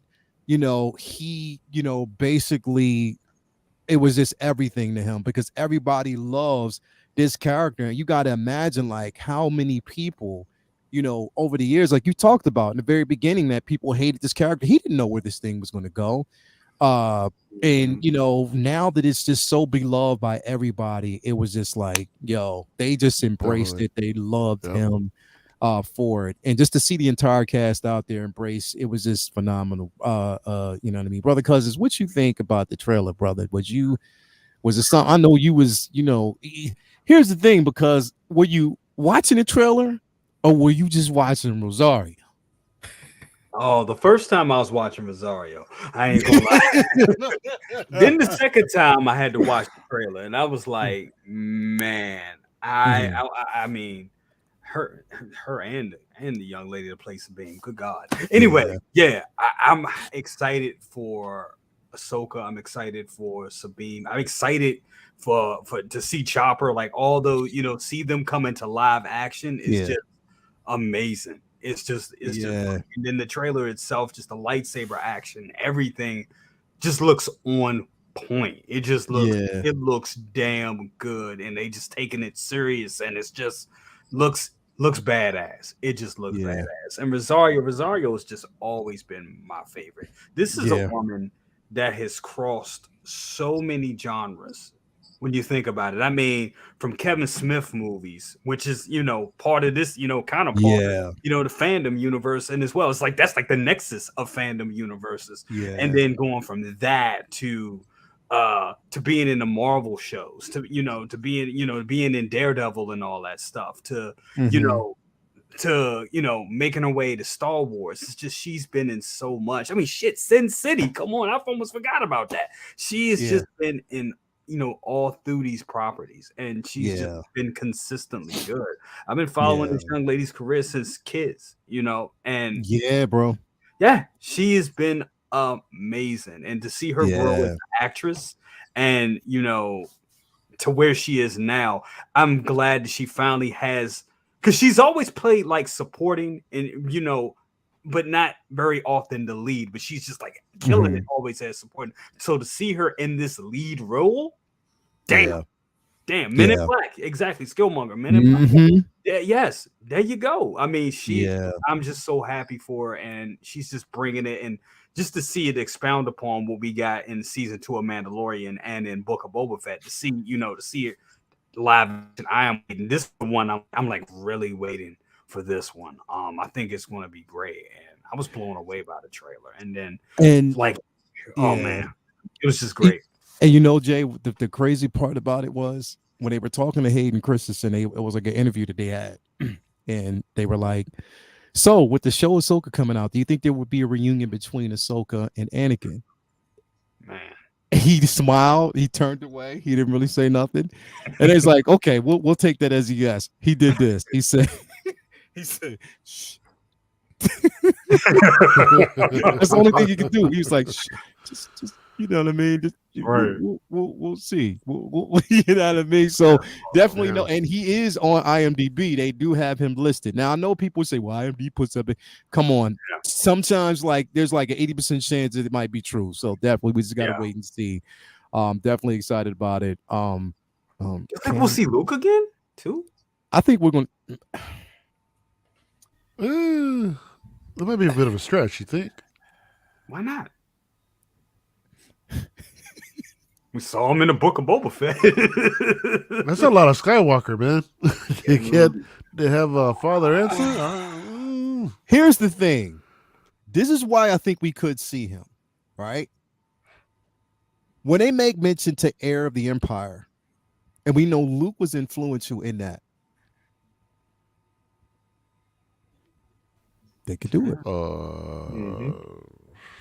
They could. They could. They can definitely do it, bro. You know what I mean? So it's I'm not saying that they will. They can definitely give us a totally different iteration, but I'm just saying. Really quick shout out to my man Mark 51 Collectibles, aka Sean AB. Thank you for being here. He is a new channel member. I am so appreciative of that, man. Became a YouTube member. Yo, thank you so much, bro. I appreciate that. But yeah, I mean, anything could happen, bro. I'm just excited about it because the trailer looks dope as F. You know what I mean? I just can't wait to see it. Cam,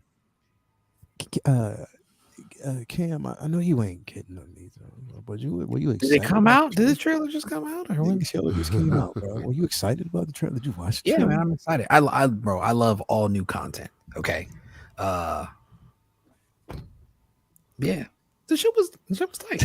Yeah, my man Ezra in there. Ezra was just a damn hologram, but I mean, he had half a damn body. But I'm like, all right, that's cool. You know, at least we get a little sneak peek of him in there. Sabine was in there. Chopper. I did notice that the lightsabers are orange, right, and not red. Yeah. So, were they? I thought they were red. They're like orange. I'm curious about that. So these are just like fallen Jedi or something like that. They're dark Jedi. Dark Jedi. They're dark Jedi. They're like, okay, so basically you have, of course, the myth of the gray, and then you have the dark Jedi, and you basically with them, they didn't want to give too much away, but they said that there's certain things about them that will be revealed, in the series. But it just looked damn good. Yeah, it looked damn good. So the placement there, of course, is going to be something I gotta wait. I can't wait to see it. How the transition from Ahsoka, to the Ahsoka the White. I can't wait to see how that actually ends up, how that pans out. Because that's definitely going to be incredible to see. So I can't wait, and I know that they'll probably show it. So I'm definitely excited about that. I know Cal, he just wanted to watch the trailer. He was just sitting there like, yeah, it's Ahsoka. It's Rosa. He didn't see Ahsoka first. He saw Rosario Dawson first. What the hell with the trailer? I wanted to see her.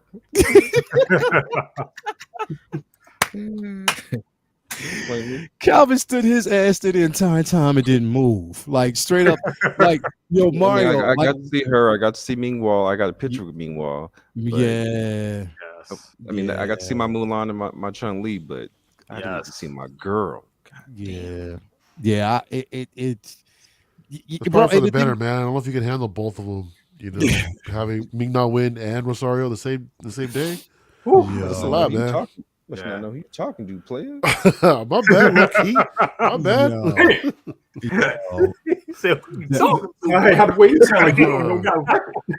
I should have known, man. I mean, that Godfather TJ down here. Dalon Compton, you're all right. The girl with the orange blade has a Padawan braid. Yeah, so yeah. There's a lot that's going to be, and we also got a chance to see an Inquisitor as well. You know what I mean? So there was another Inquisitor in there. Are there Inquisitors still around? Mm-hmm. And this one it was. Mm-hmm. So but that's what I'm saying. This is post-Empire, though, unless it's a flashback. Mm-hmm. I don't know. Huh. I don't know. I guess that's going to be something that, will be explained. Leo, did you go to the 40th panel? Anthony Warwick and Ian cracked me up. Yeah, I didn't get a chance to go. We didn't go to the panel. We were at the live stage. I didn't have the, I wasn't as fortunate as Spice was, but I'm definitely making sure that I get that Jedi. I'm telling you, it is worth getting the Jedi pass. Like it is. If you can get it, and I hope I get it the first draw. I have to get 2 of them. I do, because it's just going to make the experience so much better, bro. It's just worth it. It's definitely worth it. So I'm gonna have 2 computers going. Me and Toya. Look, the day that they release those tickets, listen. Everybody has to make it an event. Take off, have multiple computers, make sure your internet is on point, and go nuts, because that's the only way you're gonna get it. Did they actually say when they're dropping tickets? It probably won't be until 2024, bro. To be quite honest, I heard a rumor that was going to be July this year. I could be wrong. Oh, really? It's just a rumor. I really don't know. I was wondering if y'all might have heard something. I'm just all right. I'm just asking, man. They can't do that now. Not now. Right before SDCC, right? They're gonna get you. Don't do that shit right now. Don't even play me. Don't even play with me. Don't do that shit right now. So we'll definitely see, but don't even play with the kid. Don't do it right now. All right. Not ready. Another figure though I want to talk about real quick, man. And I want to see what y'all think about this piece, man. And that is this Play Toys Queen. This piece was it was revealed, was it last week, right before I flew out to Celebration. You know what I mean? And I'm not gonna lie, this thing looks good, bro. It does look good. It is a third party. Definitely, it is a third party figure. And what we're seeing right now is a prototype. We don't know if it's going to look like this upon release. But so far, it looks good. Does anybody on this panel have an interest in this piece? Nope. I kind of did. I kind of do, and I kind of did. But the more I look at it, and it is a prototype, so I'm not going to judge it too harsh. But it looks like the face sculpt looks dope. When I look at how the hair, all I see is how that is just plastic. It's just molded plastic and just sculpted, and I'm kind of like, the more I look at it, I'm like, I can see it has that third party feel. Not saying that there's been some great third party figures. I mean, my God, the Cesar Romero Joker is phenomenal. Phenomenal piece. But this right here, the more I look at it, the more I'm like, it looks dope. It'll be a good representation for the collection, but I kind of would rather, an official company like Hot Toys to do it, especially. And I think that what's really killing is not the head sculpt. I think it's the robes. I think the robes can use a little bit more detail. After going back in the film and watching it, watching how it looked in film compared to here, I think the detail is it's okay. But I think it could be better for what it is. I think if Hot Toys had the chance to do it, I think they would knock it out.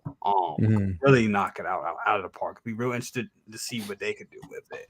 But for the rest, I could add it to the collection, but I don't know. I may want to wait on it at this point. Isn't this only like $150? It's cheap out there, bro. It's definitely not an expensive piece to have. Yeah. I was gonna ask Jay, what's the right price? That's what I'm saying. If it's like, it just comes a thing where it's like if I could spend $100, $150 on it, put it in a collection, and that's fine. But I can also use that for a pre-order to get, another, more official version. But when will they do that? We won't know. We don't know. This thing has like red flags all over it for me, man. I mean, I never heard of Play Toys before, and for the price range, and this being, I don't know if this is actually the first figure or not, but these photos are always, doctored up. This is something that looks too good to be true, in my opinion. You know what I mean? Yeah. I think this is just one of those things that's just going to stand there, and it's not going to look. I don't think it's going to look as good as this. They showed the prototype. Didn't this company put out something else, and they never it fell through? It never happened or something like that. I don't know. I don't know, man. I've never heard of these guys. And see, that's what has me scared, because I'm like, I don't know if we're going to see this ever, in a collection. I don't know if we're going to actually see. I mean, as far as like Hot Toys, if this is something that they would actually do. Yeah. They bypassed, anything, any version of this from, Phantom Menace, and they went straight to Attack of the Clones. That's the only version that we actually got so far. Right. You know what I mean? So again, look how long it took to get that. Yeah, you know what I mean? So I'm really not sure, what we're going to actually see from this, but I don't know. I mean, it's Second Brother, what do you think about this piece, bro? The longer I look at it, I was down in for it at first, and I'm just, echoing, little bro. It's one of those things you just kind of have to wait to see in hand. Yeah. Yeah. And at first, when I saw it, it's like, hey, if they throw a little Jake Lloyd Anakin up in there, make it a 2-pack, I'll take the risk and get it. Yeah. But for now, it's like, kind of wait and see. Because everyone that, on previous streams, they looked at it and they picked it apart. And then you really saw paying attention to certain finer details.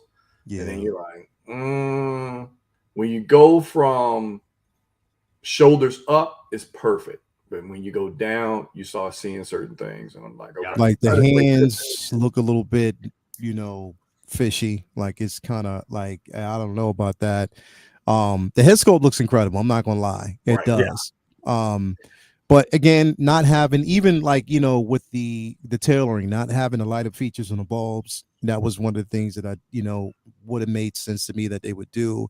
Yep. And they didn't. But I don't know, because I do love the interpretation. I do love it. And I guess like more so towards the time when we go into production is to see how it would look. If they could pull something like this off, now I have a strange feeling it's going to be delayed. I do, like, because it's always this particular figure or something like this that we know it's always a delay type of situation. So I don't know. It would be interesting, but I mean, it was just something to talk about, because I'm like, I mean, I think it's a beautiful piece. I'm not gonna lie, I do definitely think it's beautiful. But if it's going to translate to something like this during production, I don't know. I definitely don't know. Cal, do you see yourself getting your hands on something like this, brother? Like, no, I'm cool on this piece, but we did see a cosplay individual. Yes, we did. Identical to this. Even the bottom of her yes, we did. The skirt of her dress had those little globes or whatever, but they were lit up. Wow. She did her thing. She looked dope. That's crazy. But as far as that, I'm cool on this piece though. Yeah, there it is. Yeah, that was, she looked really good. Mm-hmm. Wow. Yeah, she definitely killed it, bro. Well, she killed this. I mean, we saw so many, cosplayers, bro. Even this Mando, the chick who basically did this Mando, it was phenomenal, bro. Like, just I was like, yeah, I got to take that picture. It was definitely crazy there, bro. Let me see here. We got this one here as well. Oh, amazing, bro. It was some amazing cosplay. That thing is like people in the cosplays was just on point, bro. Like they were Was that really. Hmm? was that topless dude that we saw last year there? Nope. No, no, he definitely was not there, bro. He was not there. It was funny, but he wasn't there at all. Um yeah, he's like, come on, you want to take this picture. Remember that? Yeah. That was He's like, hilarious, y'all man. know y'all want to take I this was picture. dying. Yo, Yep. this dude right here, though, he killed I saw him on the bro. video for the Star Wars website. He was in Yeah. the picture with what's his name? Mhm. Cameron Maroney, Mhm. the actor Yeah. that plays. So I Cal. took this Oh, wow. picture for him and I sent it to him because he wanted me to send it to him. That's a good photo, man. Yeah, I took it for him. He was like, yo, he gave me his card. I sent it to him. He was like, man, yo, such you captured this so well. And then he put it up at his thumbnail. I was like, okay, cool, bet, bro. That's dope. Appreciate that. Yeah. Definitely appreciate that, man. But yeah. Now let me before we I close think this real out. quick with Spice, not with Spice, Agent Silver Fox. That's the perfect picture right there in the center to show you the time that we had. His ass was fucked up. Agent Super Fox, shout out to you, my boy Ian. Life of the party, bro.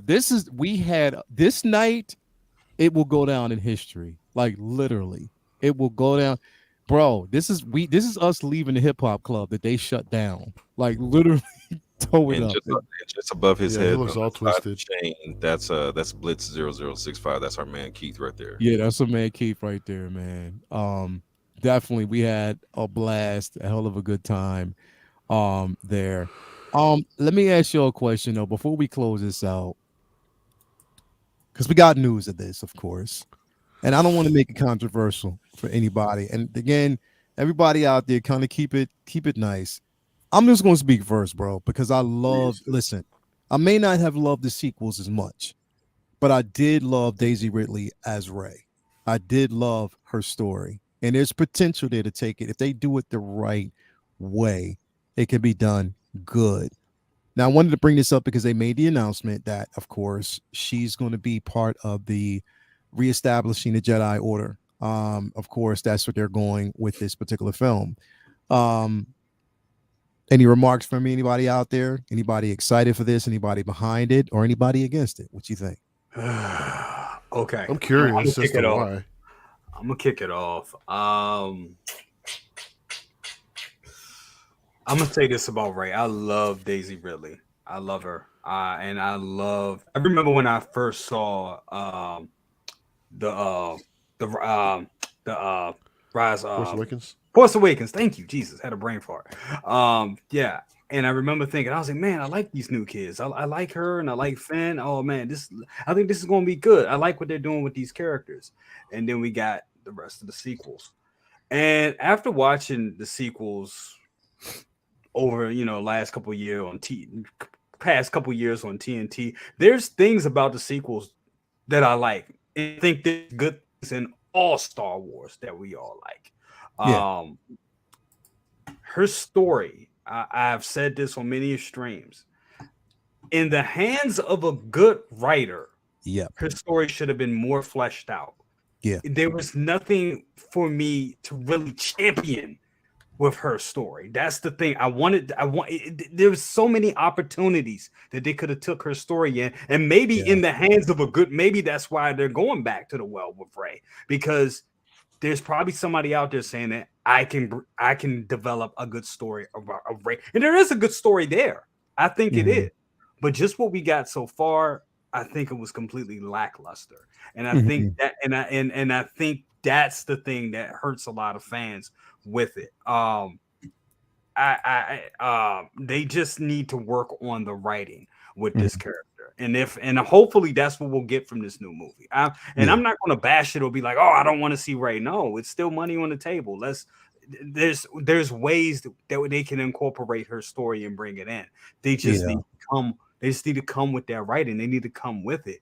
I think killing all. I mean, me personally, like I've always said, I'd rather them do something. I would like to see Rey go dark for a minute. I do. I would. I would like to see her go dark, or and come back from that.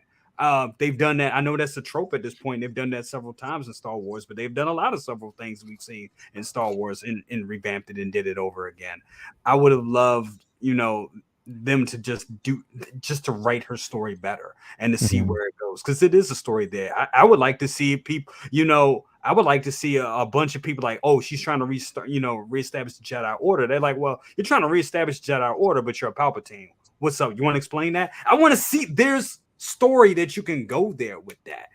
So I do think this character can be saved with good writing, and maybe maybe we'll get that this time. So I'll say we'll see. We'll see where it goes. I'm not gonna bash it or think that we don't need this. We don't need this. No, let's just see where it goes. Now this will be the bullshit if they do some stuff where they put Grogu with her and they do a movie, because I did hear rumors about that at some point. That will be pile of horse shit, in my opinion. That'll be just marketing and just people sitting at a table putting it together, trying to put something out and not good writing. Yeah. That's like a quick, I like Charlie the Unicorn to say Rey plus Grogu. No, I don't think that's the right way to go right now. That wouldn't make any sense in the timeline. That would make no sense whatsoever. None whatsoever. No. I think that's something that they can, if anything, I think that, Finn should have more of a, go at this. It should be more of something where, Finn, there needs to be a redemption story for that character. Hopefully we get it down the road. You know what I mean? Yep. So it would be something that I definitely would want to actually see. Mario, what you think about this, bro? I agree with, pretty much everything that Jay just mentioned. My only thing is I just question the timing of it. You know what I mean? Considering that the sequels weren't that long ago, and they weren't really that well received. So I'm just wondering why they would go back to that well. Why would they want to continue the story, of this right now? That's not to say that they couldn't do it later down the line. But if maybe they got a story to tell, Jay. Maybe there's actually something there that they feel like they have. But is this going to be like a one-off, or are they talking about another trilogy, or you guys? Does anybody know, or is it too early just to say right now? What you mean as far as this?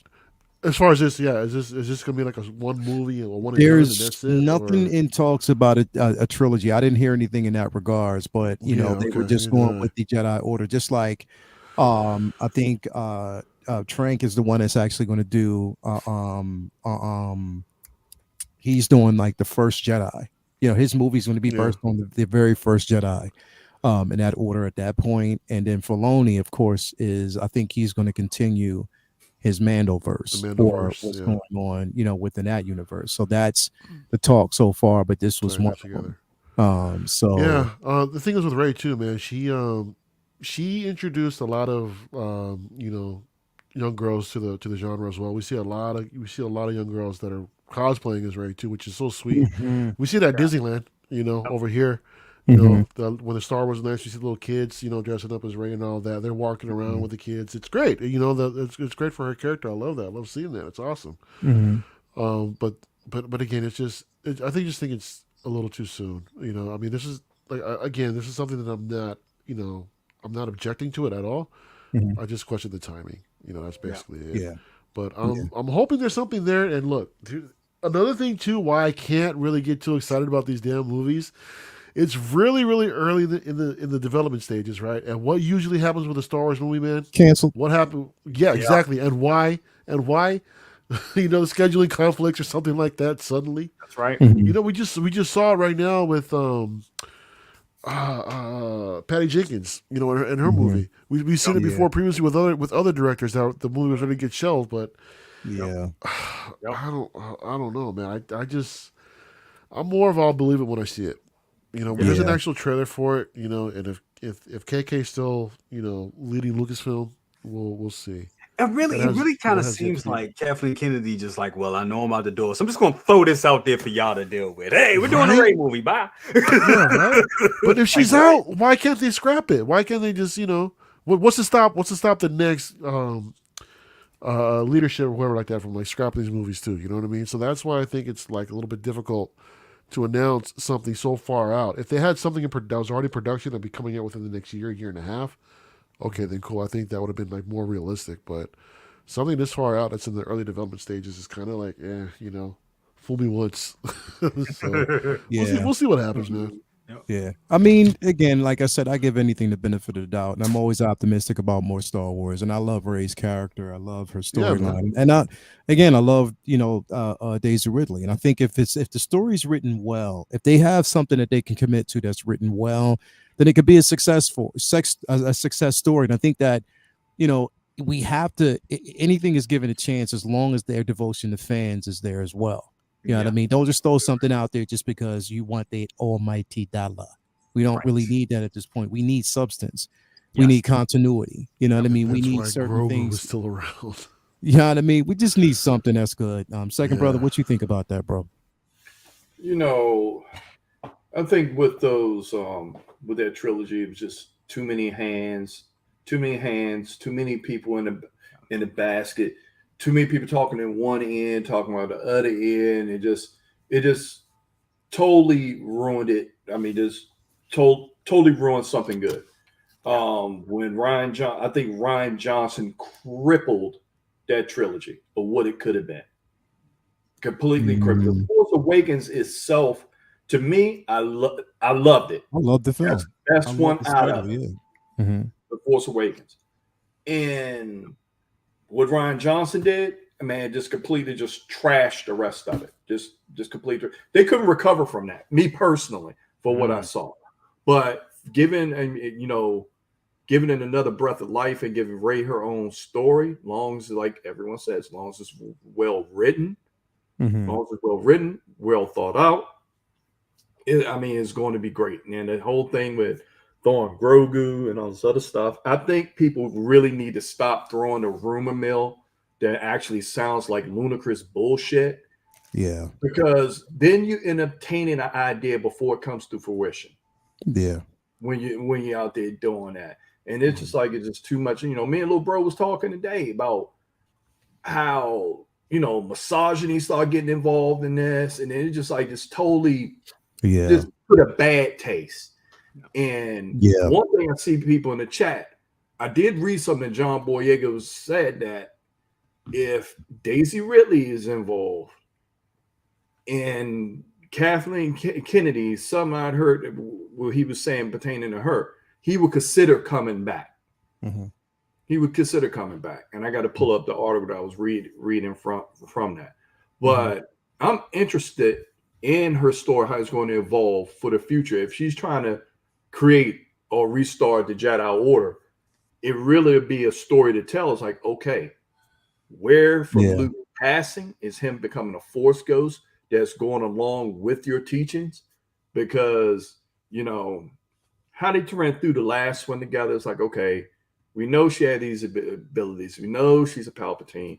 We know this. We know that, but it wasn't cohesive. And hopefully they learn from their mistakes. Just keep a core group there, not having 150 fucking people around trying to, figure their way through something, and then it turns out to be some total trash. It'd be really, really unfortunate. And hopefully they learned from the past debacle that, we want to take our time on this one and just keep it in a certain core group instead of spreading it out to so many different people and different directors and all this other stuff. And then it just turns into a mess. But I'm looking forward to it. I'll be the first one there to see it if it could. I definitely would too. And here's the thing, and a lot of people, because I know a lot of people say this, and I get it. Like, John Boyega saying that he was completely done with Disney, and this, that, and the third. How many actors? I mean, John Boyega, Harrison Ford. Exactly. Right. How many times did he say he was basically done with Star Wars? We saw him in The Force Awakens. How many times did we say he was done with Star Wars? We saw him in a dream state in Rise of Skywalker. You know what I mean? So again, if you dump some money in somebody's lap and it's a beloved character, yeah, they're gonna come back. So I think, and the more I think about it, I really think you need John Boyega to finish up Rey's story. You need both of them. Yeah, because they're companion characters. They're companion. They are, and what was really missed, and they never really touched on it. And maybe they thought like, we have time. They're young. We can go back to it. Finn loves that girl. It's not hard to see. He loves, and she was preoccupied with Kylo, and it made sense why she was preoccupied with Kylo, because they both represented both sides of the light and dark sides of the Force. So of course they're going to be drawn to each other. That makes sense. It does. It makes sense. But he loves that girl, and he said, I have something I need to tell you. And we never knew what it was. Was it he's Force sensitive? No, he wanted to tell, hey, I like you. You know what I'm saying? They need to tell that story. So I think, depending on how they write it, be careful. Let's be careful. Let's not make Finn the simp after the pimp died. Well, it's but it's a little bit more complicated than that. I mean, yeah, but it's I mean, everything was happening so fast with them. They never really got that issue. Never was explored. I think what would be more than, I'm not writing it, but it would make sense that he is Force sensitive, and she's helping him with that ability, or they're helping each other out, and they're navigating and finding out, building this order together. I think there could be a story there that can work with the two of them, because it is chemistry with those two actors. If you have chemistry with good acting and good writing, they can blow this out of the water. So if it's great, if it works out, this can be something promising. The more I think about it, the more I do think I want to get excited for it, but I'm still just holding my reserve until I see how it. I think it is to be. Here's the thing: I'm excited about it, and I feel, again, what she's experiencing, what pretty much the entire cast is experiencing at this point. It's the same thing, that Hayden Christensen went through. Right. Same thing that we saw from pretty much every character that we got from the trilogy. You know what I mean? Jar Jar, of course. You know what I mean? So when we're seeing this, it's the thing. It's like everybody experiences this type of situation. It's just a matter of where we go from there. You know what I mean? If it's written well, if you can actually come back and write a story that suits the character and do them well, then they'll be welcomed. Because it's just like, us, a lot of people who didn't like it, there were a lot of people out there who did like these stories. You know what I mean? So again, I'm rooting for her, because I think Daisy Ridley is an amazing person. Even seeing her at the panel and at Celebration, you can tell that she's really committed to the role, and she really likes playing that role. But what pissed me off, and this is why I put this post up, what pissed me off is that people didn't bother to voice their opinions on their own pages, under their own post. They went to her post. It was a post that had nothing to do with Star Wars. It had something to do with a photo shoot that she did for a different company. And they decided to go under her post and slay her. Oh my God, really? I took it upon myself, with no care in the world, to call everybody under that post who did that a bunch of dickheads. And I didn't care. Right. I did not care, because that's what you were. When you do shit like that under somebody's post, y'all, it's way too many keyboard warriors. It's way too many cats out there who just... And I have to say this pretty much, and I'm just going to leave it right there. Understand the definition of woke. Look it up in the dictionary to really understand it before you throw the word out there. You know what, Lil? Seriously. You sitting there touching on something that it's very hard not to put politics and all the foolishness into this. But when you turn around and sit, and I was talking to, and we were sitting, talking about if this is going to come up or not. From the time I turned around and tracked from when the sequels came out, with the trilogy that came out, all the way up to this point, every criticism was almost like misogynistic. Every criticism. It wasn't a female character that did not go past unless it was some type of negative comment that came out. And let alone that's not getting to, other characters and not try to turn it, turn to a racial thing or whatever. It's just it's crazy. And sometimes you have to think of where people's heads are at. Yeah, bro. You just think where their heads at. It's like, okay, either you like it or you don't. But you don't go and attack people. Yeah. Or, it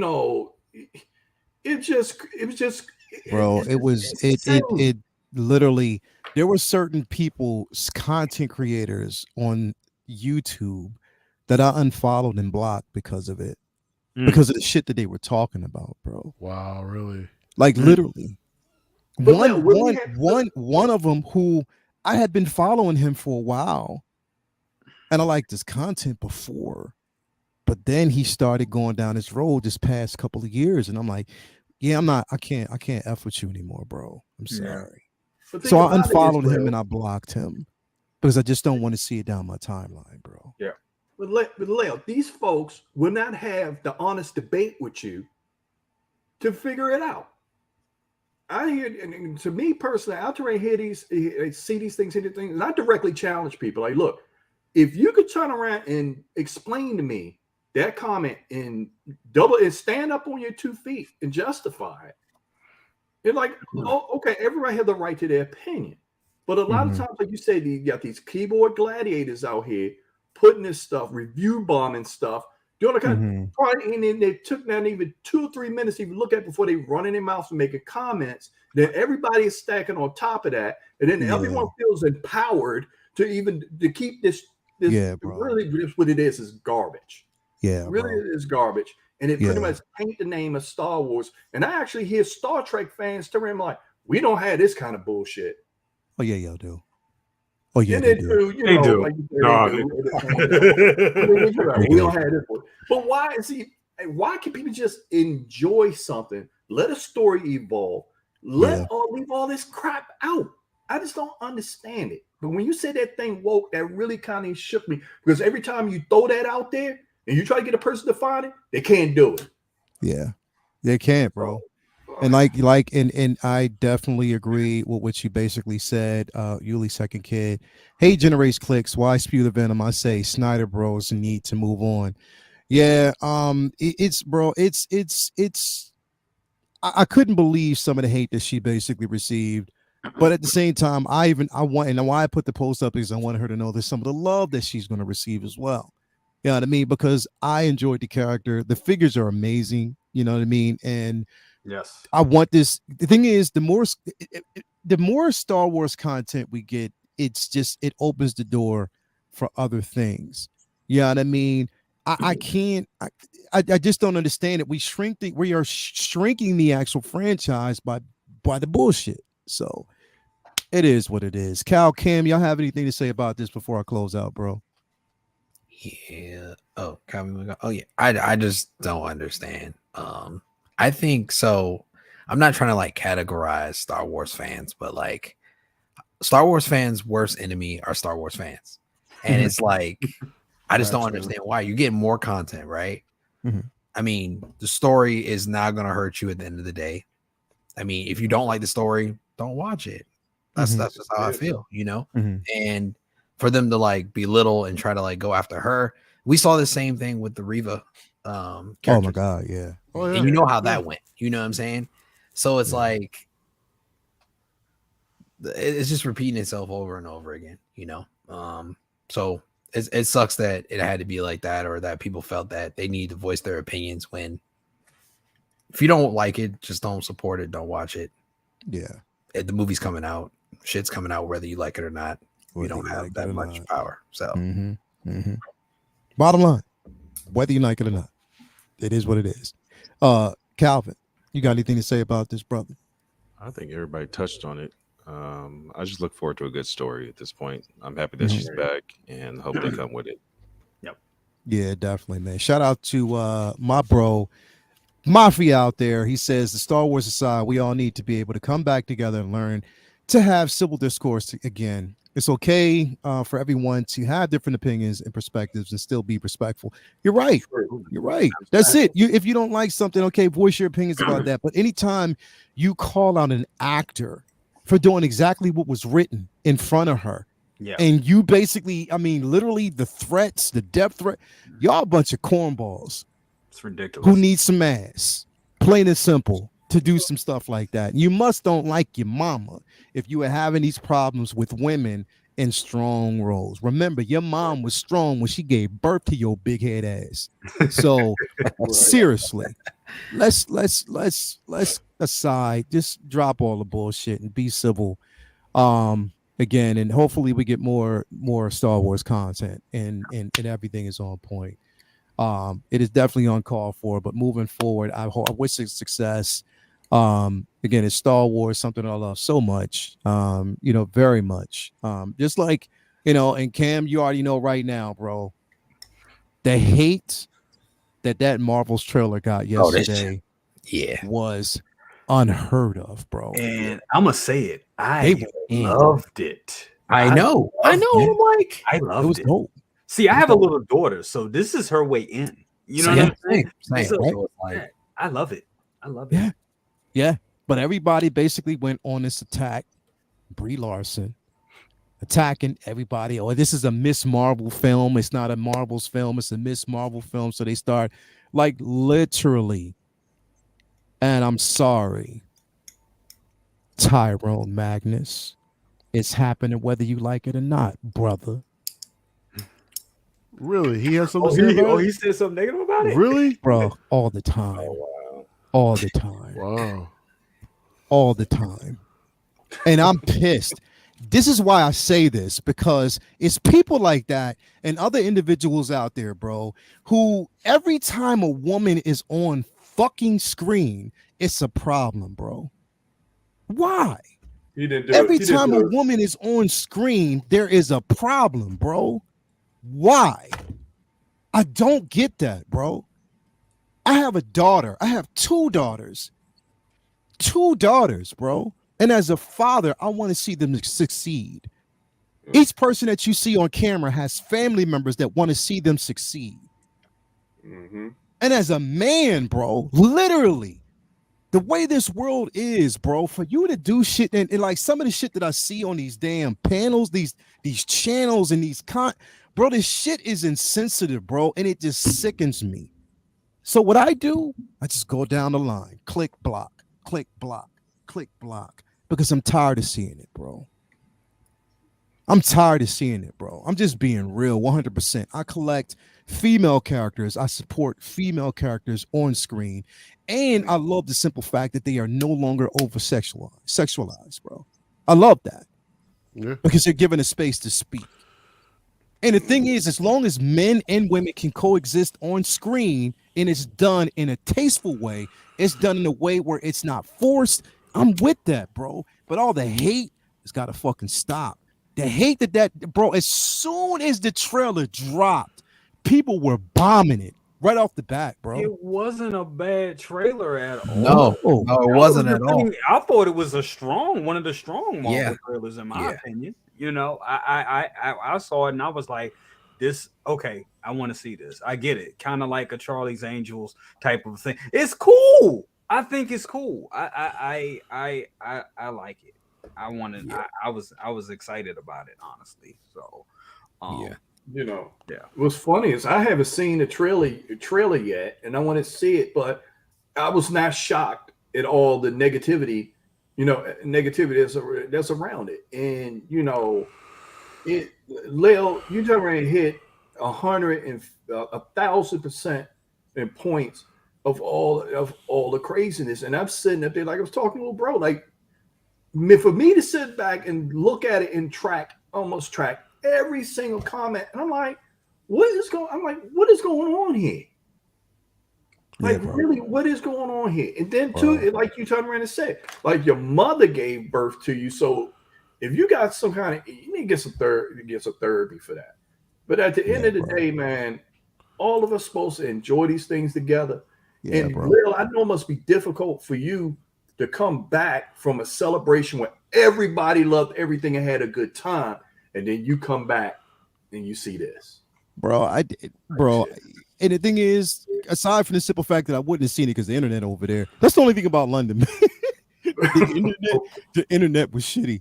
Like it was, and even them over there, they were talking about how their internet was shitty because the entire time that, bro, exactly, the entire time we were in the celebration hall, basically at the XL Center, if you wanted to get internet, like literally, if you stood in a place where it was okay and you didn't move, you stood there probably for about an hour just to wait, make sure that everything downloaded because you couldn't.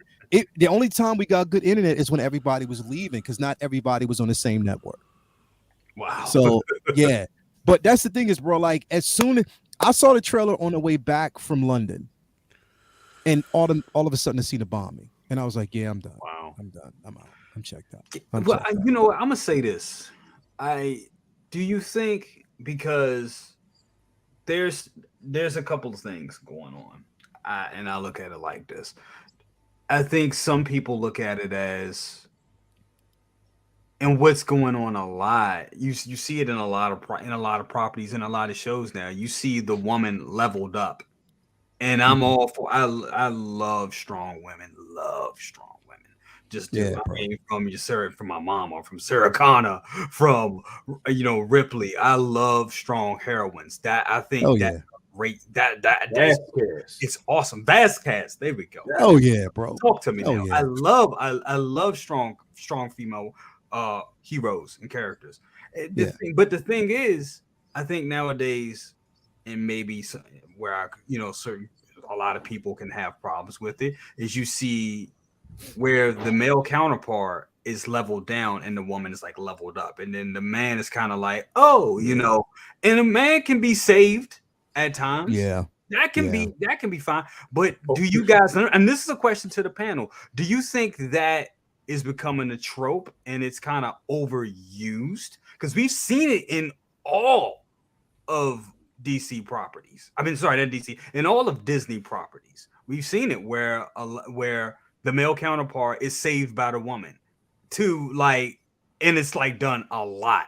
And it's not a problem, but when it's but I think with me, when it's overly used, bro, when anything is overly done, I'm like, okay, why are you beating this into my head? What are you trying to say?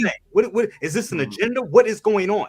Because you've seen it with Ray, you've seen it. I mean, we've seen it this season with Mando. We see it a lot. Yeah. So that's what. So I guess what I'm asking to the panel here: what do you guys feel about that? Do you feel that it's an overused trope? Do you feel that they're doing it because women have been kind of subjugated for years? That they're making an example where no, women are strong, and it's like, okay, we get it, but how do you guys feel? Do you feel that that's an overused trope that they've done it? Because I always feel that you don't have to level somebody up. You don't have to level somebody down. I feel that way as well. Right. Yeah.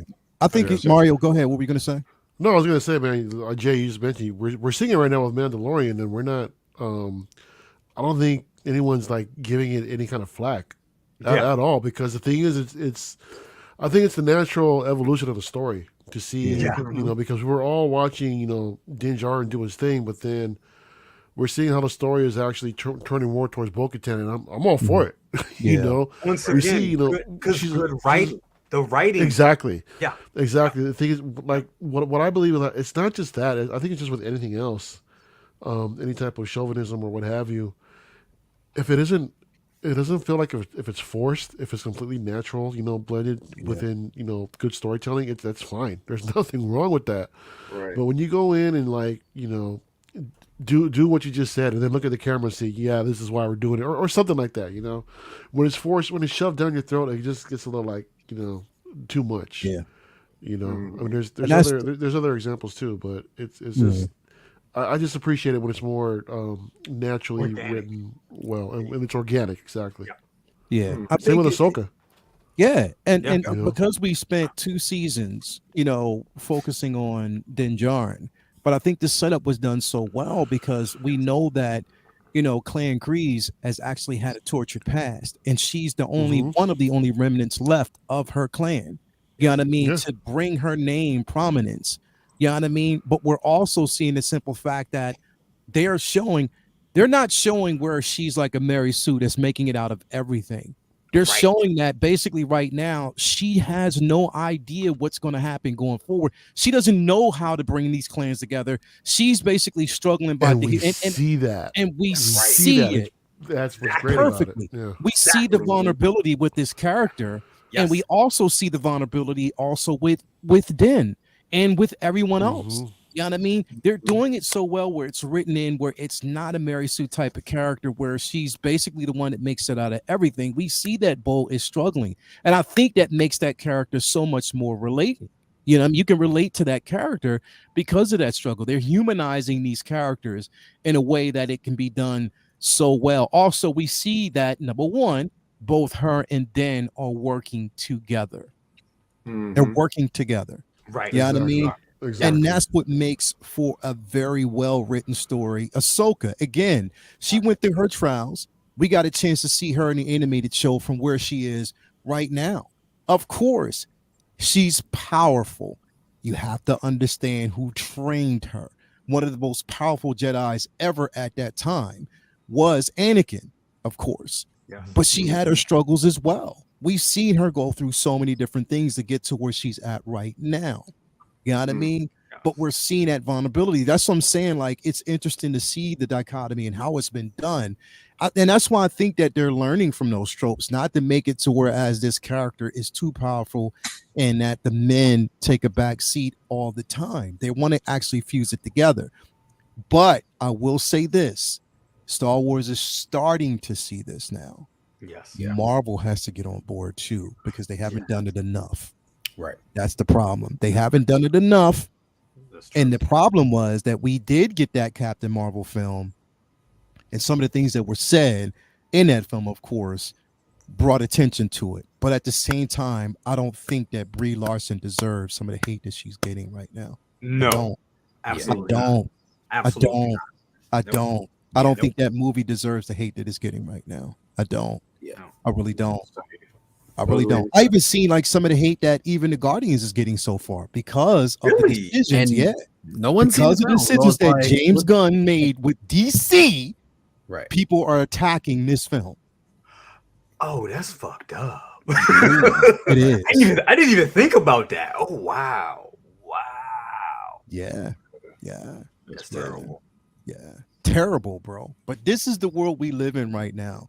Where a bunch of keyboard warriors who would never say shit to a person in person are behind the keyboard, and they're sitting there typing the entire time, about bullshit. Like, that's all they do. They spend so much time in the room typing.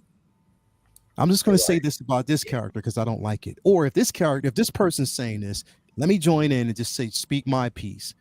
Because we want what we want, not knowing that the more we do this, we shrink it to the point where no director or writer wants to touch the franchise because of your dumbass. There you go. You feel me? So this is my problem. And what Mafia said is, yes, we can have constructive conversations about something that we don't like because that pushes the needle forward. Yes. But when you're talking about shit in such a negative it's like a negative tone, you're wishing harm to a person and their family. That's some dickhead. It's a dickhead move. That's a dickhead move. Straight up, I'm sorry. Yeah, there's no need for that. There's no need for that. Inhumane.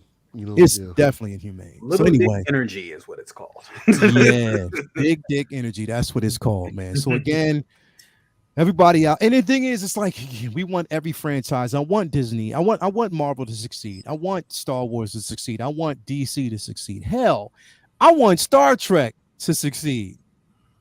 I do. I do. I want all these franchises to succeed. Like I do, bro, because the thing is, there's a space for it. But I just think that when you're like, for instance, if you're a Star Trek fan, you don't like Star Wars. If you're a Star Wars fan, you don't like, man, like, come on, man. These things have been around for years. Like, just enjoy great content, plain and simple. But I admit I only watched one episode of Picard, and that's because I'm waiting for it to finish out. Man. Let me tell you, that shit is on point. I'm catching up. I saw episode 6 last night. I gotta catch up. Saw episode 6. Wait till you see episode 6. Wait till you see episode fucking 6. Oh my god. I don't want to watch that show without having any context. But the thing is, I love it because if you got that kind, you got that kind of writing going on. Yeah, I look at it. It breeds competition for the other team. There you go. We got to one up this. There you go. There you go. Yeah. That's that's we all talk about what people turn around hate and all this other shit. No, I look at it as like, okay, Picard's doing this thing, and then Disney's like, then they go over there, go step their game up. Then next thing you know, CBS gonna be like, oh, we got to step our game up, and all of us is getting the rewards from it. That's right. Yeah.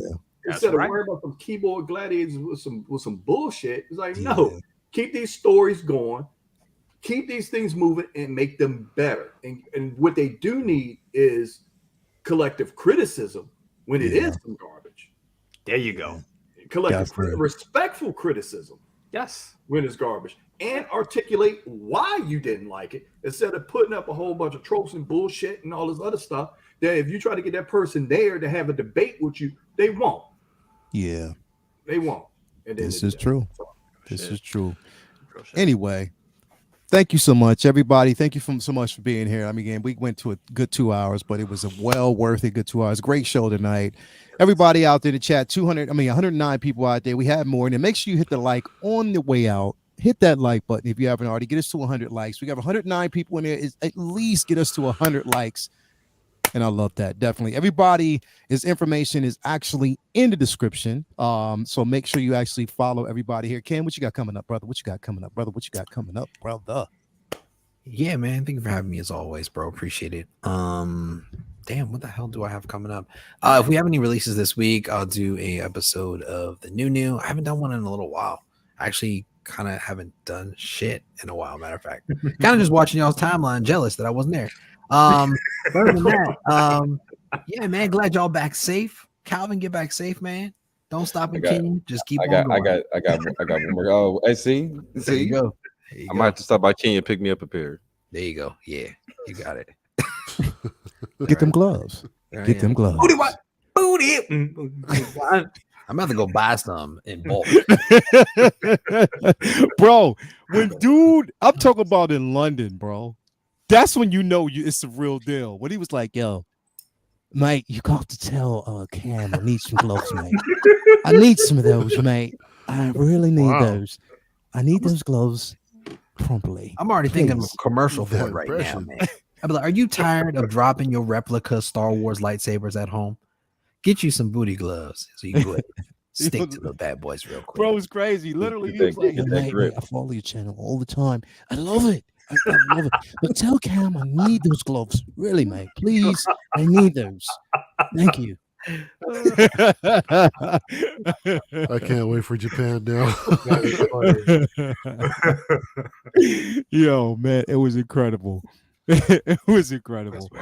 But man, thank you for coming as always, Cam, being here, bro. As always, brother. Total, man, what you got going on, man? Who? Yeah, you, bro. Me? What you got? Yeah, oh, you. my bad. I didn't hear. What's coming up, man? I mean, shoot. After this, I'm gonna be on with Anthony. We're gonna be talking about. I think we're talking to the owner of Kinetics. They do a statue company that does some video game stuff.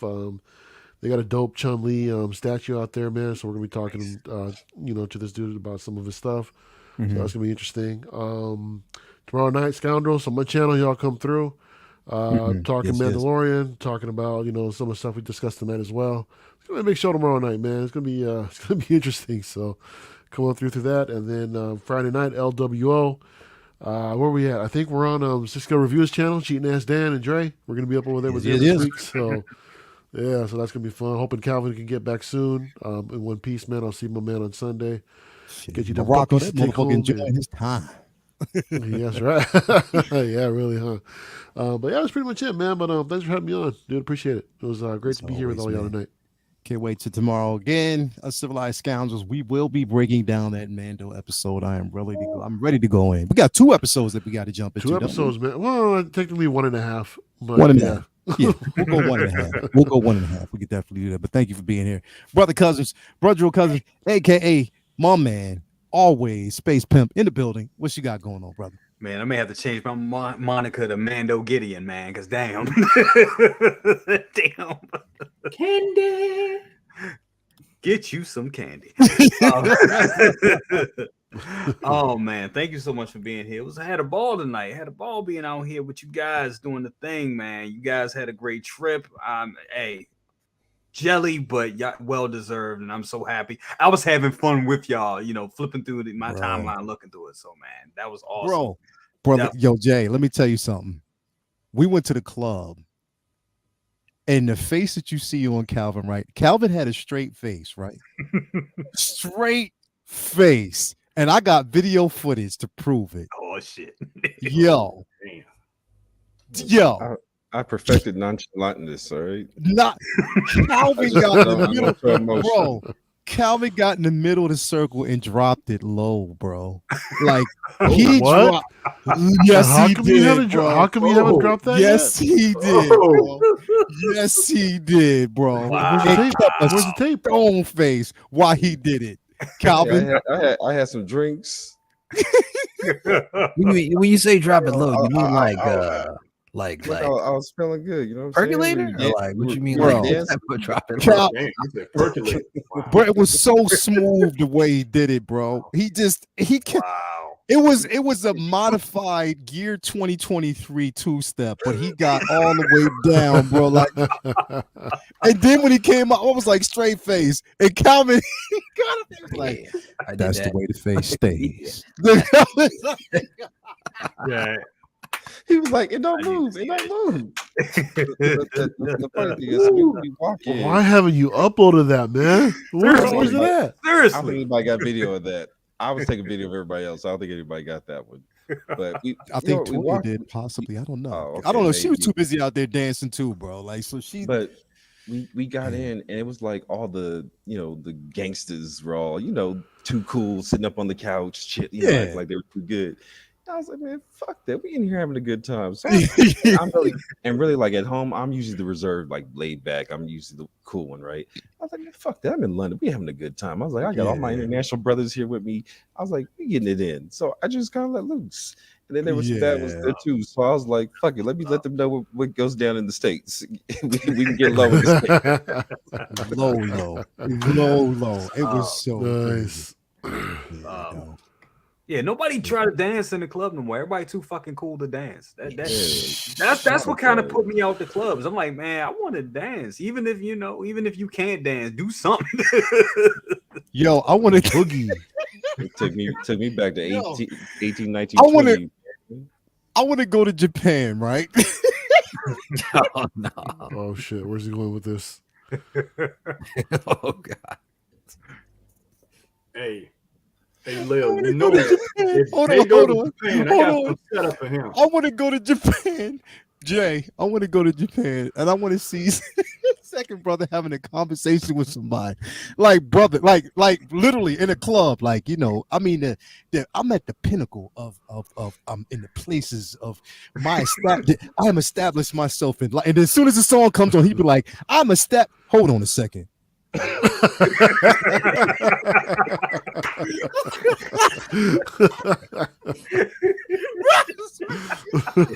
Oh my god, bro, I cannot wait. You'll probably see me in my old tricks that I used to do back in the day, long time ago. I used to sit back at the bar and just sit back and just watch the term is called now, thirsty.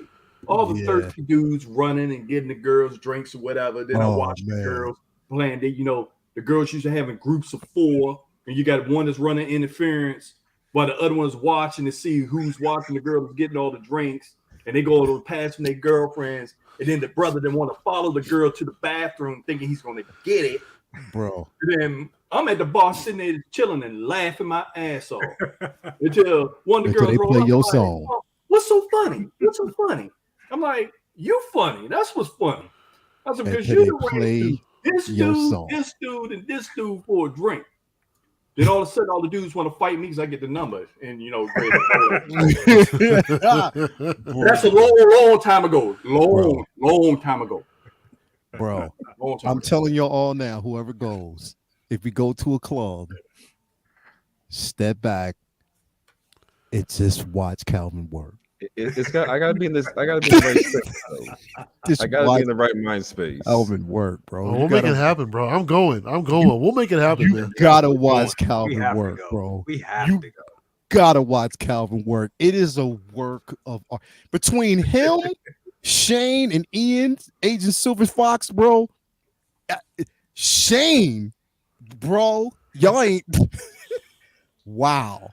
Shane was crazy. Was he doing like push-ups or something, or doing the worm or something like that on the floor? Bro, he got in the middle of the floor and started doing push-ups, like straight up, like literally. It did not, bro. Shane's so smooth, bro.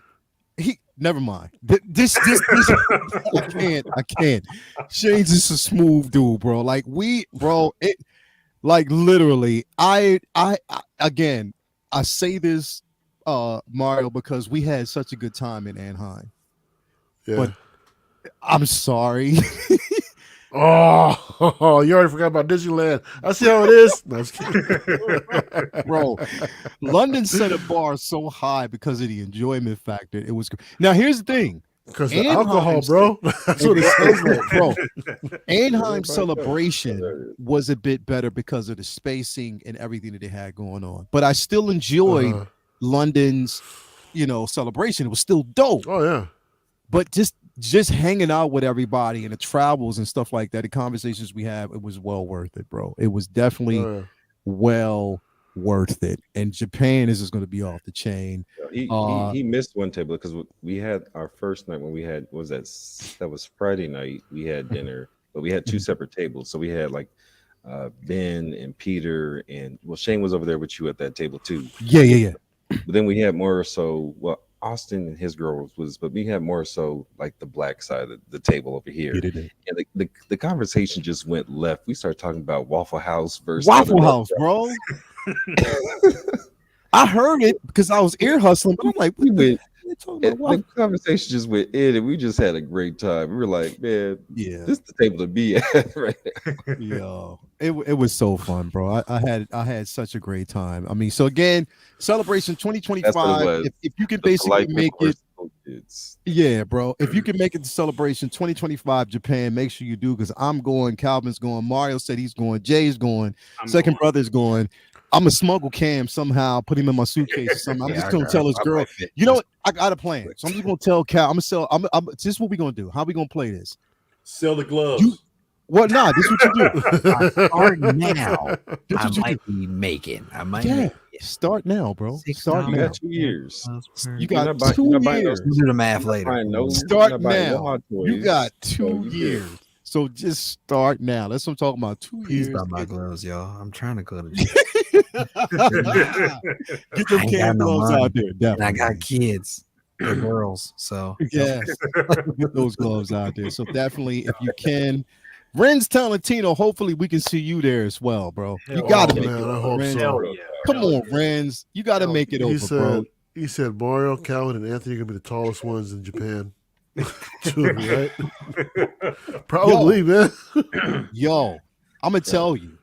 I think Mario, you mentioned match because fucking Rich is a fucking rock star. Oh yeah. He looked tall too, man. He's like 6'3", 6'4", bro. He is a rock star. Solid. Got the hair flowing and shit. Yeah, bro. He is a definite rock star over there. So definitely cannot wait. And you know what? It'd be a surprise for me. If we actually get Cisco Mafia Anthony's ass over in Japan, I would be surprised, bro. Oh, he said he wants to go. He said he's down. Would be so surprised if he does. Like literally. That would be awesome. Fuck you, Mafia. I'll just see what you out there saying. We'll be right at home in Japan, you bitch ass. What you trying to say? What you got? Oh, you clowning me? You clowning me?